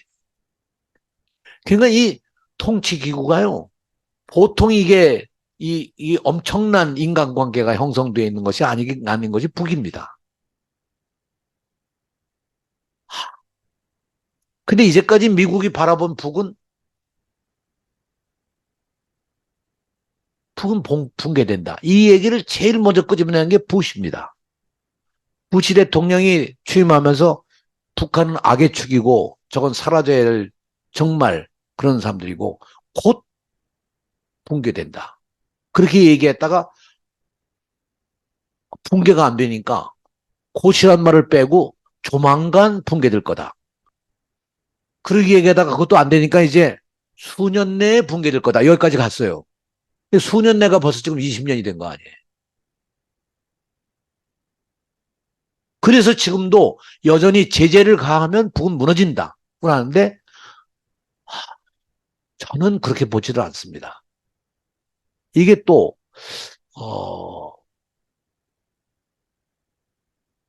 그렇게 북이 허약하지 않습니다. 이게 이제 문제인 거죠. 그런 의미에서 한반도 문제를 풀어가는 방법이란 건 아까 여기 사진에서 보는 것처럼 지미 카터와 같은 그런 역할을 누군가가 해야 된다고 생각합니다. 미국에서, 우리 측에서. 그게 굉장히 중요한 일이에요. 그 다음 페이지. 문재인 대통령이, 아니요, 요거, 예, 그거. 문재인 대통령 아까, 네, 문재인 대통령, 예, 요거 사진이 평양선언에 우리가 본 사진인데, 그 다음. 이것도요, 이건 정말 저도 정상회담 참석을 해서 했지만, 이런 사진은 처음이거든요. 같이 무게차를 타고 둘이 같이 손을 흔들면서 평양 시민 앞에 같이 얘기했다는 이건 처음 있는 일입니다. 그게 사실 많이 발전한 겁니다. 이것도 이 정상회담에 따라서요. 어, 근데 여러분들이 이걸 어떻게 들으실지 모르겠습니다만 오늘 저 통일부 장관이 또 새로 바뀌어서 몇 대가 되나요? 오늘 되는 사람이 뭐 40 몇 대가 되는지 잘 모르겠는데 하여튼 역대 통일부 장관 가운데 정상회담 테이블에 앉아서 직접 회의에 참여한 거는 저밖에 없습니다. 임동원 장관이 참석했었는데 그때는 장관 자격으로 한 게 아니라 국정원 원장 자격으로 참석했기 때문에 통일부 장관으로서 저 역대 저 회의에 참여했던 거는 저밖에 사실 없습니다. 그러니까 그것도 우연의 일이죠. 그러나 노무현 대통령 당시에 정상회담을 준비하면서 과거엔 다 은밀히 준비를 했습니다. 국민들 모르게. 근데 노무현 대통령 때는 우리가 다 공개적으로. 그래서 전 부처의 차관이 다 정상회담 기획단이 되고, 전 부처의 차관, 국정원 차장, 청와대 수석, 이게 다 참여하는. 그래서 그 사람들이 일주일에 한 번씩 회의를 하면서 12번을 모여가지고 이 남북 정상회담을 준비를 하고, 각 부처에서 TF를 만들어가지고, 각 부처가 정상회담을 통해서 이뤄내야 될 과제가 뭐냐. 그냥 농림은 농림부대로, 보건복지부 보건복지부대로 각각 안들을 만들어내라.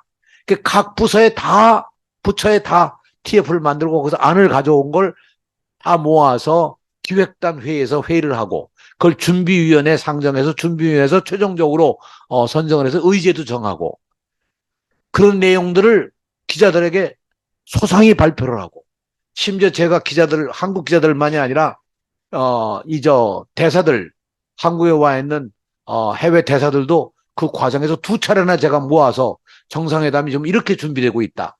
다 설명하고 했거든요. 저희는 그때 사실은 노무현 대통령 모시고 하면서 가장 모범적인 이 과정을 한번 이렇게 투명하게 진행을 해서 온 국민이 이해하도록 하자. 그것이 그때 하나의 그 목표였고 과정이었었습니다. 예, 그래서 지금 이제 마지막 얘기로 이제 들어가게 될 텐데 여기 싱가포르 선언을 잠깐 좀 한번 보시죠. 영어로 제가 그냥 이렇게 돼서 미안합니다. 싱가포르 선언의 가장 중요한 대목이요. 제1항에 나와 있는데 여기 고딕체로 제가 했는데요. 여기 새로운 미국과 북한의 관계를 어떻게 만들어 갈 거냐 하는 게 그 다음 얘기가 중요합니다. 이 양국 간의 평화와 번영을 위한 양국 간의 인민들의 염원에 따라서 라는 얘기입니다. 굉장히 중요한 표현이에요. 요 뒤에 있는 요 대목이 굉장히 중요한 대목이에요. 새로운 미국과 북한 간의 관계를 만들어 가는데 그 관계를 어떻게 만들어 갈 거냐. 이제까지 당국 간의 대화나 고위층의 대화로만 했는데 그 대화를 하더라도 그것이 어떤 거냐? 평화와 번영에 관한 양국 국민들의 염원을 담아서 염원에 따라서 이 관계를 만들어 나가도록 하자. 이게 원문입니다. 그래가지고 결론적으로 뭐냐 하면 지속 가능하고 이루어질 수 있는 그런 한반도의 평화체제, 피스 리지임이라는 게 평화체제인데요. 평화체제를 만들어가는데 양국이 공동으로 노력을 기울인다 하는 게 이 싱가포르 선언의 내용입니다. 그러니까 이 내용도 다시 말하면 그동안 이루어진 남북 정상회의에 대한 하나의 응답입니다. 하나의 응답이거든요. 그래서 사실 우리가 정상회담은 그냥 하나의 떨어진 개체가 아니고 모든 게 연결된 마치 구슬들을 꿰서 이렇게 무슨 목걸이를 만들듯이 그렇게 연결되어 있는 것이라고 그렇게 생각을 합니다. 네. 이제 마지막으로 오늘 제가 말씀을 드리고 끝낼까 합니다. 그 평화체제를 우리 문재인 정부에서는 이렇게 만들었습니다. 정전협정 체결 당사자들 여기 이렇게 있고 판문점 선언을 하고 그 다음에 평양 선언을 하고 나중에 결국은 평화체제까지 구축을 하자 하는 요 체계가 사실은 이루어져야 하는데 요 단계를 못 넘어간 거죠. 그다음. 자, 그러면 뭐가 걸림돌이냐? 아까 얘기한 무릎을 맞대고 앉아서 뭐 실천을 한번 해보자. 한국 전역에 있는 뭐예요? 전쟁을 위협하는 요소들을 해소하고 근본적인 문제를 해결해 보자고 하는 거에 가장 중요한 것이 북한이 내놓는 얘기가 한미합동 군사훈련입니다. 제가 보기에는 앞으로도 결국은 한반도에서 대화가 이루어지려면 최소한도 한미합동 군사훈련을 축소하거나 또는 중단하거나 하는 상황이 이루어지지 않으면 되게 어려울 겁니다. 그래서 사실은 2018년 남북 정상회담이 될 때도 그때 이걸 연기하고 잠시 중단했었잖아요. 유엔과 미국의 대북 제재는 어떻게 될 거냐? 이것도 이제 제재의 국면에서 어느 정도 가령 뭐 인도적인 문제를 한해서라도 풀지 않으면 이것도 걸림돌 중에 하나인 거죠. 북한의 핵 문제는 어떻게 될 거냐? 이것도 북한이 과감하게 핵 문제에 대한 해법을 북이 또 새롭게 제안하지 않으면 어려울 겁니다. 제일 어려운 문제가 이런 대목들입니다. 근데 요 근래에 새로운 변화들이 일어나고 있는 거죠. 미중, 미일, 미러시아의 이런 여러 외교 관계 속에서 미세한 변화가 있는데 그거의 하나가 일본의 기시다 수상이 가지고 있는 대북 정책의 변화.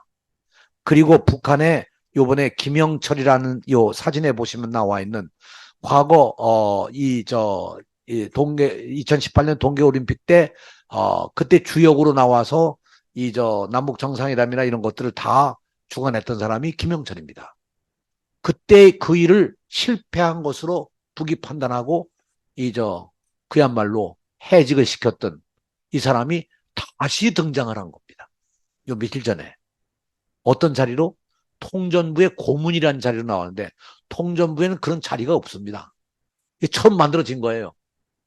하여튼 고문이라는 자리로 김영철이라는 사람이 다시 등장하고 그 통전부의 가장 중요한 역할이 뭐냐 하면 이 사람들이 해외 동포에 대한 것도 관장을 하는데 특별히 우리가 관심을 두는 거는 이 사람이 일본에 있는 제1동포 조총련 쪽들도 관계를 아마 깊이 가지고 있으리라고 생각을 합니다.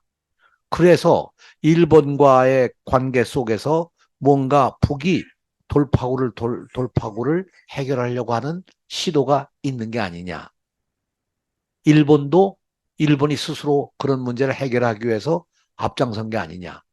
그렇다면 이건 분명히 미국도 여기에 뒤에서 관계가 된 것이지 미국의 관계 없이 일본이 독자적으로 움직이는 건 결코 아닐 거라고 생각합니다. 네, 이제까지 그랬으니까요.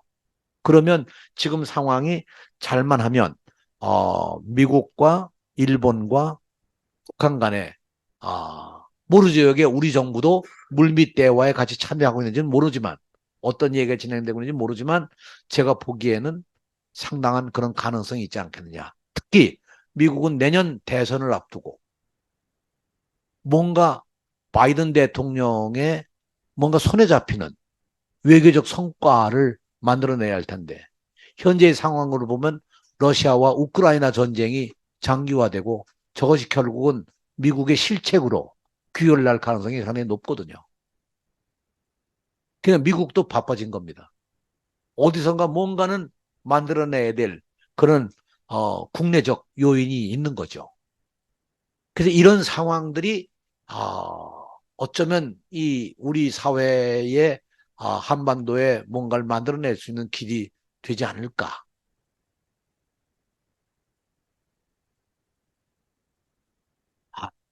그런 기대를 해보는 거죠. 여기에 북한의 변화는 뭐냐 하는 건데 북한의 변화는 뭐냐는 건데 저는 김정은 위원장이 정권을 잡으면서 약 7년간 은둔 상태에 있으면서 아까 얘기한 바와 같이 핵실험과 ICBM 개발을 다 마치고 2018년 그야말로 혜성처럼 국제 무대에 딱 나타난 것처럼 앞으로 1, 2년 내에 그동안에 또 다시 이렇게 흔히 얘기하는 잠수 타다가 이제 다시 1, 2년 내에 또 혜성처럼 나타날 가능성은 없을까 하는 것도 얘기해 봅니다. 다만 중요한 거는 북한이 이렇게 나올 때는 분명한 어떤 카드를 갖고 나올 거예요. 근데 나올 때 북한도 이제는 과거의 문법이 아니라 새로운 평화의 문법을 가지고 나와야 될 것이고 그런 문법을 가지고 나올 수 있도록 한국 정부가 어떤 역할을 하는 것은 대단히 중요한 상황인데 한국 정부가 과연 그렇게 될 수 있을까? 저는 그것도 너무 비관적으로만 볼 일은 아니라고 생각합니다. 여기 아까 싱가포르 선언에 있는 것처럼 양국 국민의 양국 인민의 평화와 번영을 위한 어떤 열정, 열망 그런 것을 담아서 이 양국 정부가 새로운 관계를 그 앞에는 new라는 새로운 관계를 만들어간다 하는 얘기가 굉장히 중요한 것이고 지금 우리들에게 있어서 중요한 것은 새로운 관계인데 그 새로운 관계라는 건 과거를 버리는 게 아니라 과거에 합의됐던 내용들 가운데 핵심적인 내용이 가장 중요하게 두드러지게 이것이 확증돼야 된다. 그 내용은 뭐냐? 같이 살자. 함석헌 선생님의 그, 그 말이 이루어지려면 전쟁을 근본적으로 막아야 되겠죠. 어떤 사람 전쟁 얘기를 하는데요. 한반도의 전쟁은 우크라이나 전쟁하고 다릅니다. 여긴 전쟁이 일어나면 핵전쟁입니다. 미사일도 북의 미사일이 보통 미사일이 아닙니다. 우리 미사일도 보통 미사일이 아니고요. 그러니까 실제로 이제 전쟁은 아까 1994년에 예견했던 그런 전쟁 정도가 아닙니다. 그건 뭐 남북의 공멸입니다. 그러니까 뭐 어떤 사람 뭐 전쟁도 불사하고 뭐 북을 뭐 그냥 막 응징을 하겠다 이렇게 해가지고 될 일이 아닙니다. 함석헌 선생님의 말씀 가운데 같이 살자. 이 모든 생명은 소중하다. 절대 그 생명을 우리가 소홀하게 하면 안 된다. 그 소중한 생명을 지켜나가는 것이 결국 CR 정신이 아닐까. 근데 그 CR은 그냥 가벼운 CR이 아니라 역사의 의식을 가지고 역사의 주체가 되고 역사의 책임자가 되는 거죠. 근데 역사의 주체는 누구냐? 식자들이나 기득권 세력이 뭐 이런 게 아니고 모든 사람들에게 주어져 있는 책임인 거예요. 그냥 민족 구성원의 모든 사람이 가지고 있는 그런 뜻이라고 생각합니다. 여러분 고맙습니다.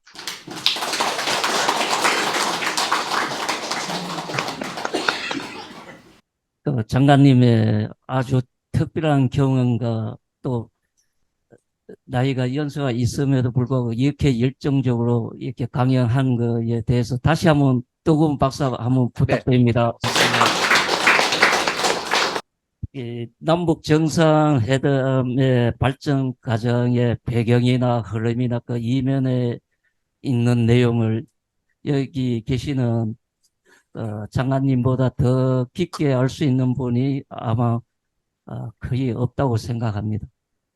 오늘 이렇게 깊이 있는 내용과 또 경험에서 우러나온 내용을 저희 첫 번째 함석권과 평화통일의 강연에서 이렇게 해주셔 대단히 감사합니다. 지금부터는 이제 질문 시간으로 들어가겠는데요. 이 시간이 많지 않습니다. 그래서 줌에도 지금 많은 분들이 참여하고 있고 여기 현장에도 계시는데 일단은 저희 강의가 현장 위주의 강의이기 때문에 현장 있는 분들에게 질문권을 우선 드리고요. 줌에서도 외국에 계시면서 지금 줌으로 참가하신 분들한테 우선권을 드리고 나머지 줌으로 참가하신 분들은 이렇게 좀 쪽지를 남겨주시면 저희 도우미들이 그 질문을 적어서 저에게 전달해 주시면 거기에 대해서 한꺼번에 대답하는 형식으로 하겠습니다. 저희가 끝나는 시간을 질문까지 합해가지고 7시 55분까지는 끝내는 걸로 하고 지금부터 질문을 받겠습니다. 아주 귀한 좋은 말씀 잘 들었습니다. 고맙습니다. 예. 하지만 지금 그 현 정부의 그 대북 적대 정책으로 인해서 지금 남북 관계가 아주 얼어붙고 심지어는 그 전쟁이 일어나지는 그 전쟁 위기론까지 지금 대두되고 있는 걸로 알고 있습니다. 어떻게 해서라도 전쟁은 참 막아고 피해야 되겠는데 이 남북 관계가 지금 심상치 않게 지금 대북 적대 정책으로 인해서 지금 이렇게 된 것 같습니다. 앞으로 남북 관계 그 전망 좀 나가서 북미 관계 전망까지 좀 말씀해 주시면 고맙겠습니다. 네. 전망이라는 게 참 어려운 얘기예요. 네. 아시는 바와 같이 제가 현업에서 떠난 지가 상당히 오래돼서 구체적인 어떤 정보나 이런 내용들을 제가 가지고 있지 않기 때문에 정확하게 어떤 전망을 하기는 어렵습니다. 다만 한국 정부가 지금 가지고 있는 대북 정책이라고 하는 것도 꼭 고정된 개념은 아니라고 생각합니다. 상황에 따라서 바뀔 수가 있고 특히 미국의 정책이 어떻게 가느냐에 따라서 바뀔 수 있다고 생각을 합니다. 그래서 이 윤석열 정부의 통일 정책이 뭐냐 여기에 대한 관심도 중요하지만 미국의 내년 대선을 앞두고 대선에서 논의될 한국 문제에 대한 것이 어떻게 될 거냐는 게 더 중요한 과제라고 생각합니다. 근데 우리가 참 이게 어려운 대목이요. 가령 오바마 대통령이 당선이 됐을 때 저는 굉장히 기대를 많이 걸었었습니다. 왜냐하면 오바마 대통령이 미국의 최초의 흑인 대통령으로 들어서고 흑인 인권 문제를 정말 존중하고 한반도 문제에 대해서도 도대체 이렇게 70년씩 이렇게 분단 상태에서 휴전 상태로 있는 게 말이 되냐? 아주 과감하게 한반도 문제를 자가 대통령 되면 해결하겠다. 뭐 이렇게 약속을 해놓고 대통령이 되지 않았어요. 그래서 제가 그 당시 미국의 12선 하원 의원 민주당의 상당히 대표적 국회의원을 한국에 한번 오셨을 때 마침 그 당선자 시절에 오바마 대통령 당선자 시절에 오셨어요. 오셨길래 내가 물었죠. 이제 대통령이 되면 오바마 시절에 뭔가 새로운 변화가 오지 않겠느냐. 그랬더니 저보고 딱 첫 마디가 그분은 정말 친한 파입니다. 근데 저보고 딱 얘기가 우리 식으로 표현하면 꿈 깨라. 절대 그런 일 안 일어난다. 그래서 제가 반문하기는 아니 어떻게 대통령 후보가 대통령 당선자가 후보 시절에 그렇게 강하게 연설도 하고 얘기를 했는데 그걸 어떻게 그러느냐 그랬더니 그건 그 얘기고 미국으로서는 지금 가장 심각한 과제가 경제 문제다. 그 실제로 오바마 시절에 전략적 인내라는 말로 아무것도 하지 않고 8년의 임기를 보내지 않았어요. 그래서 사실은 문제는 미국의 정책이 뭐냐는 거가 이 한반도 문제에서는 불행하게도 제일 중요한 문제입니다.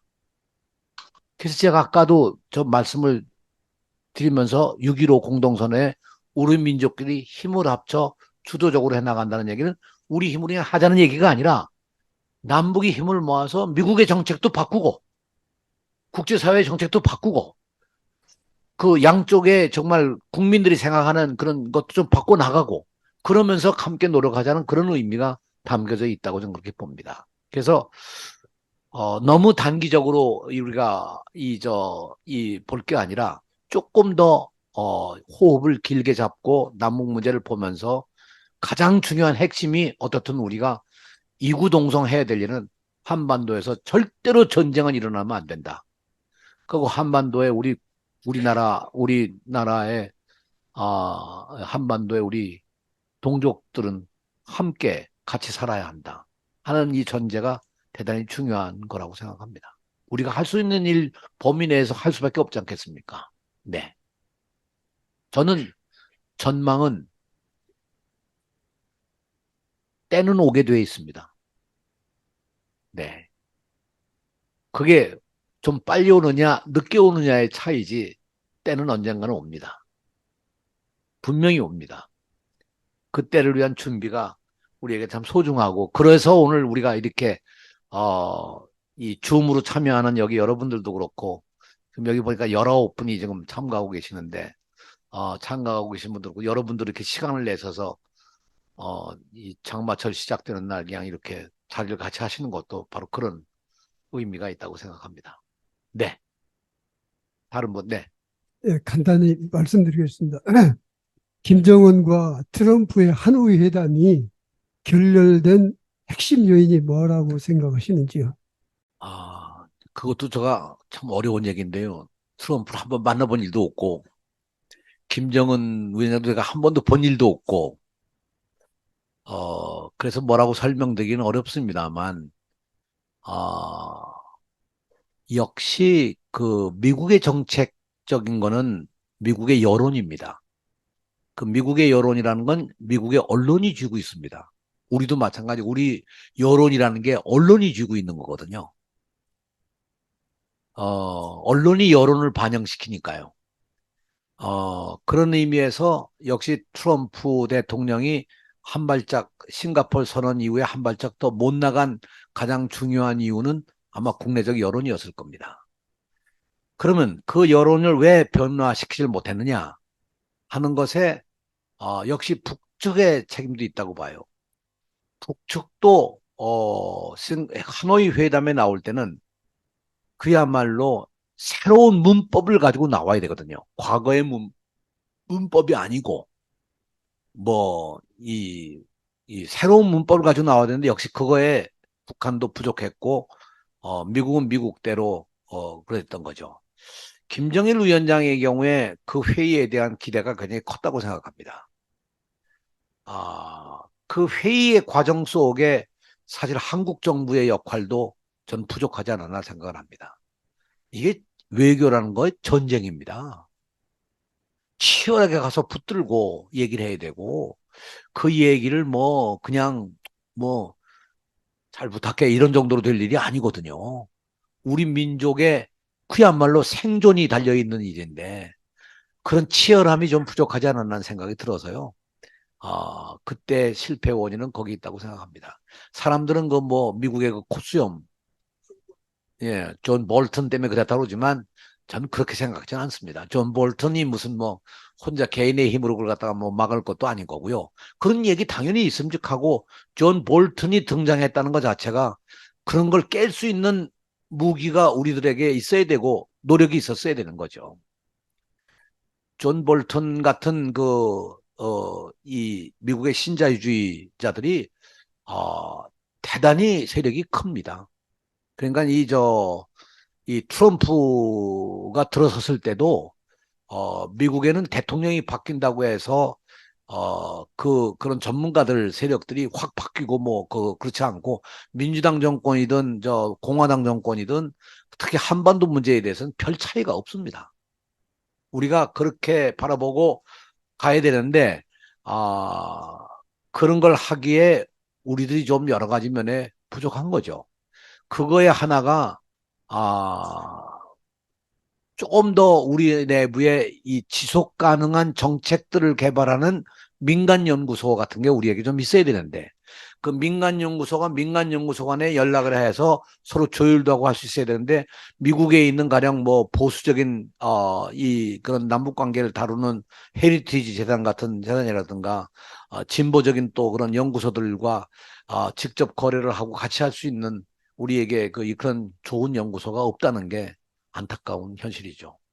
네.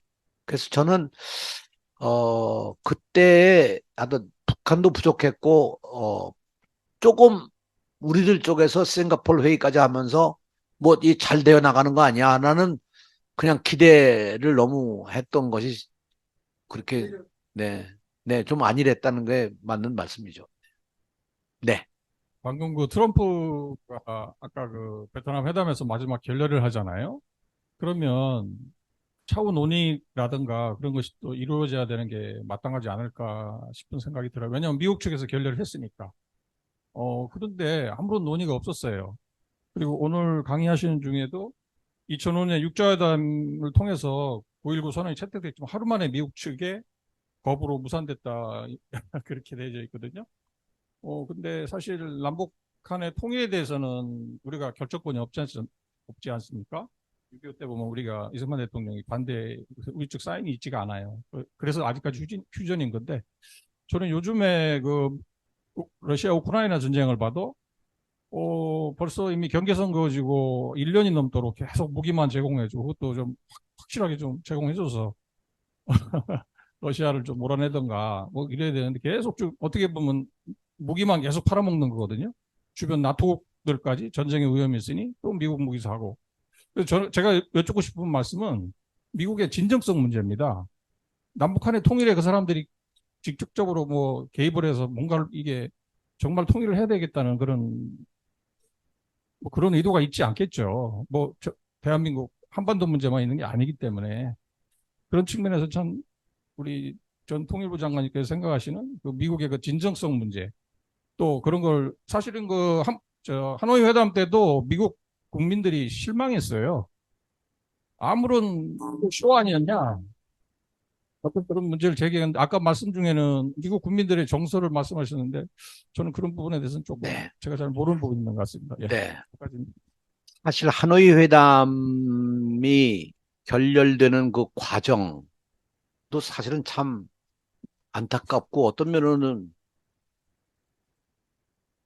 이 무책임하고 거기에 대해서 흔히 얘기하는 미국식 표현으로 얘기한다면 뭐 익스큐즈도 하지도 않고 어 며칠 동안 기차 타고 가서 회의하러 갔는데 그렇게 그냥 끝나버린 게 말이 안 되는 거죠, 사실은. 그런 외교적 결례에 대해서라도 사실상 미국 측이 어느 정도 무슨 그 사과의 얘기라든가 미안한 뜻을 얘기를 하거나 아니면 그 다음 회담은 할 수가 없다든가 언젠가 한다든가 무슨 얘기라도 있었어야 되는 건데 그게 다 없었던 건 부족한 거죠. 요거에 대해서는 나는 우리 정부가 좀 더 적극적인 액션을 취했어야 되지 않았을까, 그 당시에. 미국 측에. 너희 다음 회담을 얘기하든가. 근데 그게 이제 결국, 뭐, 결실을 못 냈으니까. 있었다 하더라도 결실을 못 냈으니까, 아무튼 뭐, 여기까지 온 겁니다만, 한창은 그건 좀 유감스러운 일 가운데 하나라고 저는 생각을 합니다. 다만 이제 제 경험으로 보면, 통일부 쪽 라인의 생각과 우리나라 외교부 쪽 라인의 생각이 좀 한반도 문제에 대해서 간극이 있습니다. 차이가 있고. 외교부는 상당히 미국 쪽 관점에서 통일 문제를 바라보는 게 아마 일반적이라고 얘기할 수가 있을 거고요. 또 이러면 이제 잠잠 고발당할지도 모르는데, 하여튼 제 느낌으로 보면 이제 그런 점도 없지 않아 있었는데, 이 그럴 수밖에 없죠. 통일부는 미국과의 외교적 관계 속에서 한반도 문제를 바라볼 수밖에 없고, 통일부는 민족적 관점에서 한반도의 문제를 어떤 평화와 이런 정책적인 관점에서 바라볼 수밖에 없는 거 아니겠습니까?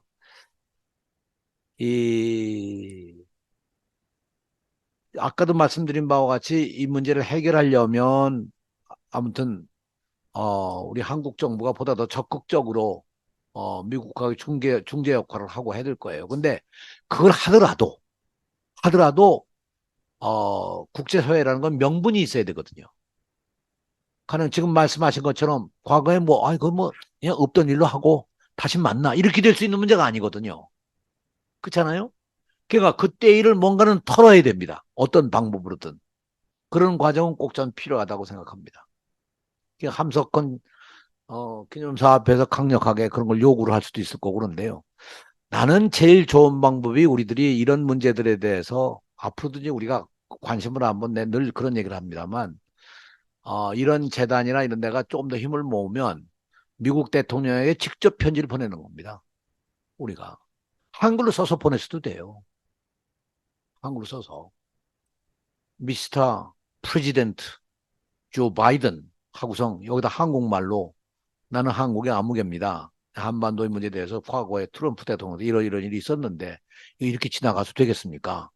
미국이 좀 더 확고한 한반도 문제에 대한 정책을 세워서 지속 가능한 대화의 길을 열어줄 것을 간곡히 청원합니다. 그럼 대개 번역해서 다 거기도 가고 요즘엔 다 그러니까 나는 제일 좋은 방법이 미국의 유력한 정치인들에게나 이런 사람들에게 편지 보내는 일입니다. 그런 액션을 좀 우리가 할 필요가 있는 거죠.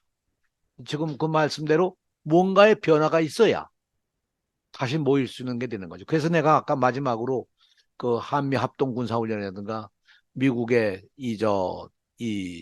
제재라든가 북한의 핵 문제라든가 이런 문제가 일정한 정도 뭔가 받아들일 수 있는 정도의 새로운 문법이 나와야 된다는 거죠. 새로운 문법이. 그게 안 나오면 난 넘어가긴 상당히 어려운 일이라고 저는 생각합니다. 그러면 줌에서 혹시 그 질문이 들어온 게 있으면 하면 좀 누가 하면 그 중에서 대신 읽어줄 수 있어요? 네, 재환님께서 지금 질문을 하나 올려주셨는데요. 한반도 평화의 길에서 미국의 정책, 괄호 열고 속셈이 우선하는 현실이 슬픕니다. 미국 군산 복합 체제가 남북 분단 상태로 무기 시장화하려는 속셈과 사회주의와 자본주의 완충지대화하려는 미국의 국익 우선 정책을 극복, 괄호 열고 깨는 방책이 우리가 전작권 회수하고 북남이 적극 달려들어야 마지못해 미국이 응하지 않을까요? 이렇게 질문을 하셨습니다. 네. 미국의 정책의 가장 중요한 하나의 이 정책을 만들어가는 요인이 몇 가지가 있는데 그 하나가 각 연구소가 발표하는 어떤 전망 또는 어떤 정책적 대안 이런 것들이 영향을 많이 미치고요. 둘째로는 역시 여론입니다. 그 언론이 표방하고 있는 여러 가지 내용들을 어떻게 정책으로 수렴하느냐는 얘기죠.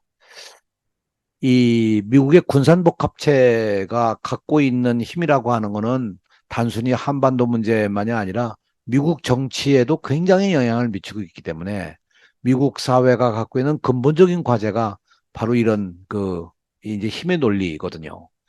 여기에 동시에 이제 요즘에 와서 더 한층 그렇게 됐습니다만 국제 정세나 국제 사회를 지배하고 있는 것이 어떤 의미에서 보면 대통령이나 이렇게 통치권들이 아니고 사실은 돈입니다. 흔히 얘기하는 대로 이 파이낸싱, 그런 재정을 누가 움직이고 있느냐 하는 데 따라서 훨씬 더 문제가 아주 크거든요. 그래서 사실은 단순하게 미국 정책을 이렇게 얘기해서 뭐 미국 국익의 우선으로만 간다, 그렇게만 얘기할 수 있는 건 아니라고 생각해요. 물론 정책은 미국 국익에 가장 그건 우선으로 가는 거죠.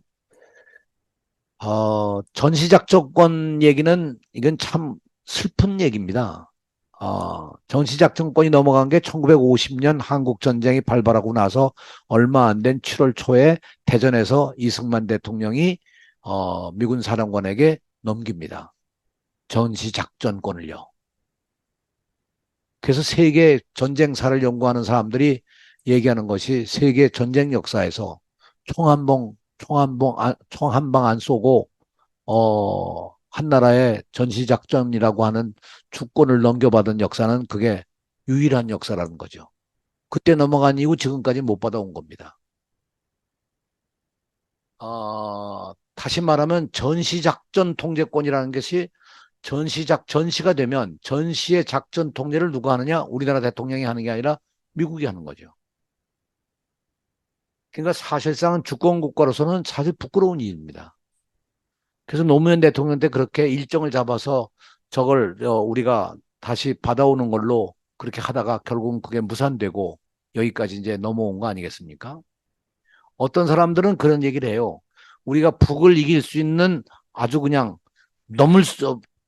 그야말로 북을 압도할 수 있는 군사력을 가지지 않는 한, 이 한반도 문제 평화를 가져올 수가 없다 하는 얘기를 하는데 일견 맞는 얘기처럼 들리지만 지금은 옛날하고 다르거든요. 군사력이 뭘 의미하는 건지 모르지만 결국 지금 아까도 말씀드린 것처럼 전쟁이 일어나면 미사일과 핵무기예요. 옛날하고 달라요.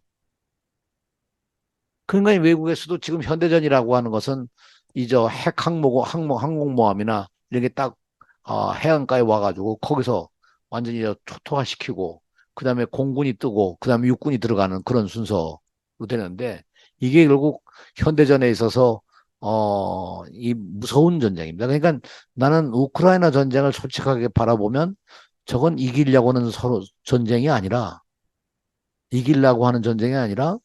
뭔가 흥정하는 전쟁이 아닌가. 러시아와 우크라이나 간에, 또 러시아와 미국 간에, 러시아와 서방 국가 간에, 그리고 그 주변 국가들 간에 서로 이 일종의 이 뭐라고 그럴까요? 이익을 추구하기 위한 하나의 흥정하는, 그야말로 배팅하는 그런 전쟁이 아닌가 생각이 들어요.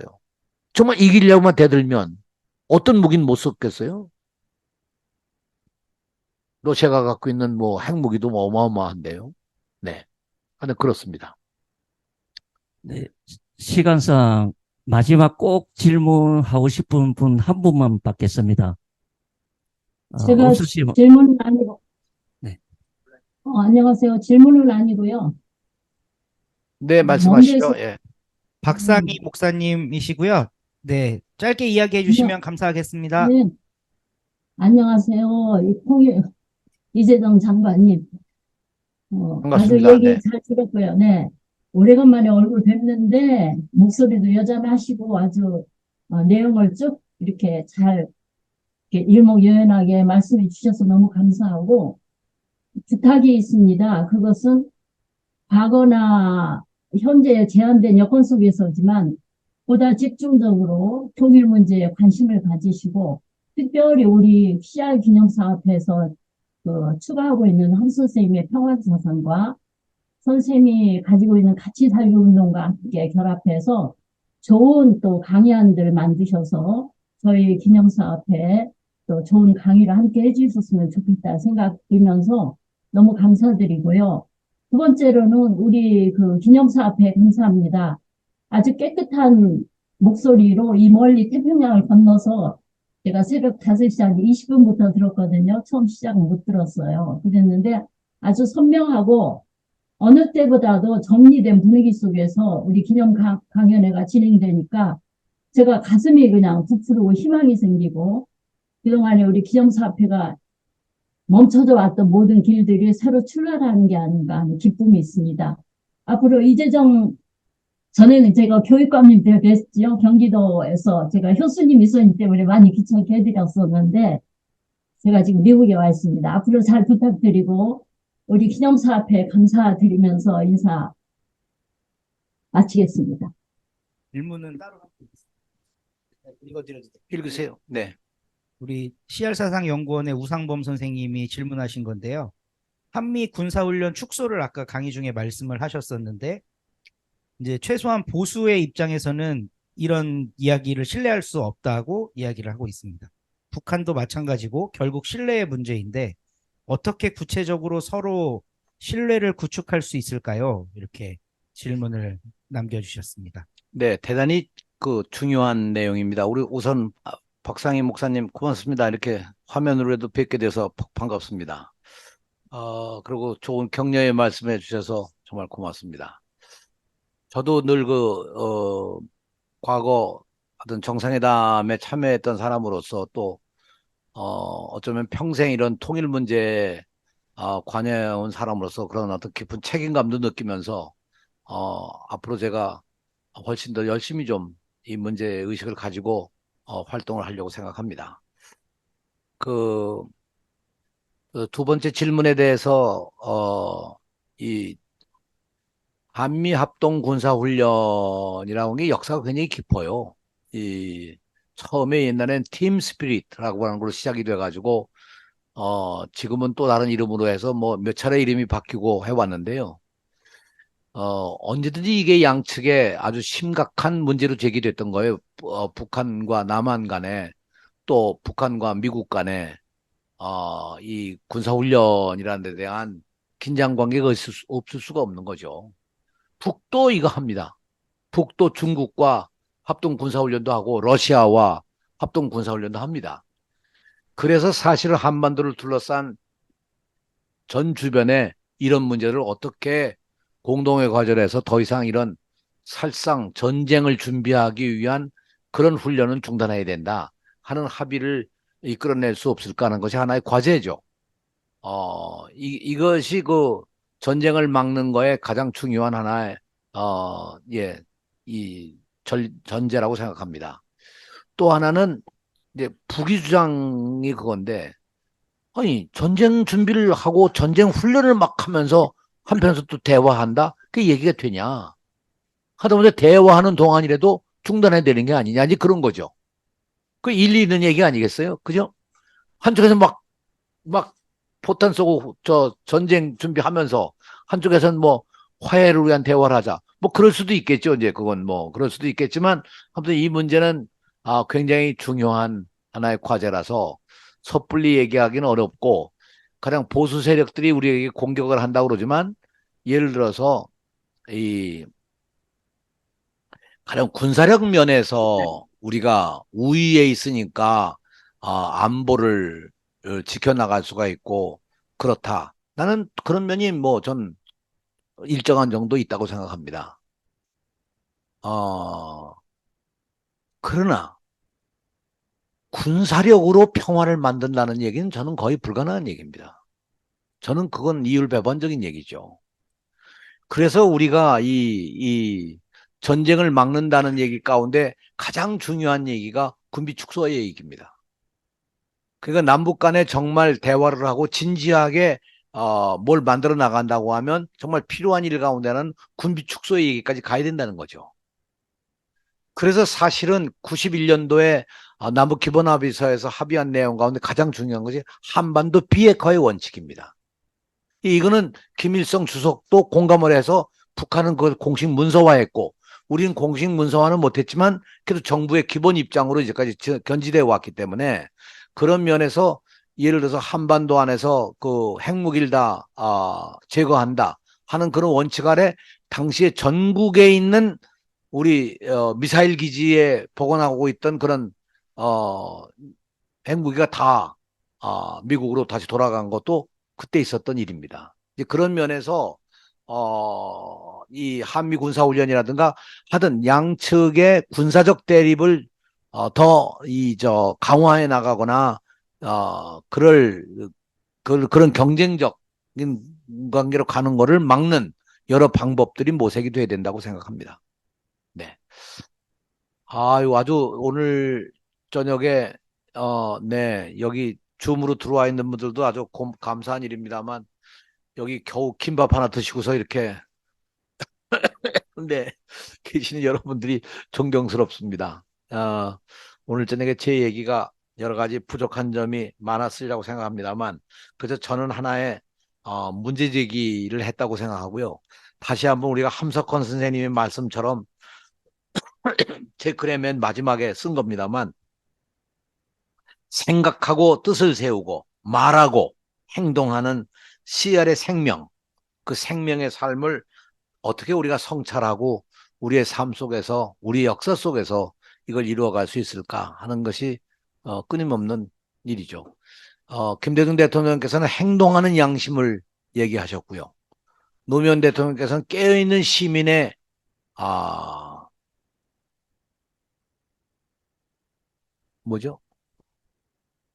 깨어있는 시민의 조직된 힘이 민주주의를 지켜갈 수 있는 거라고 그렇게 얘기를 하셨는데 이런 말씀들이 다 같은 맥락에서 해석될 수 있는 일이라고 생각합니다.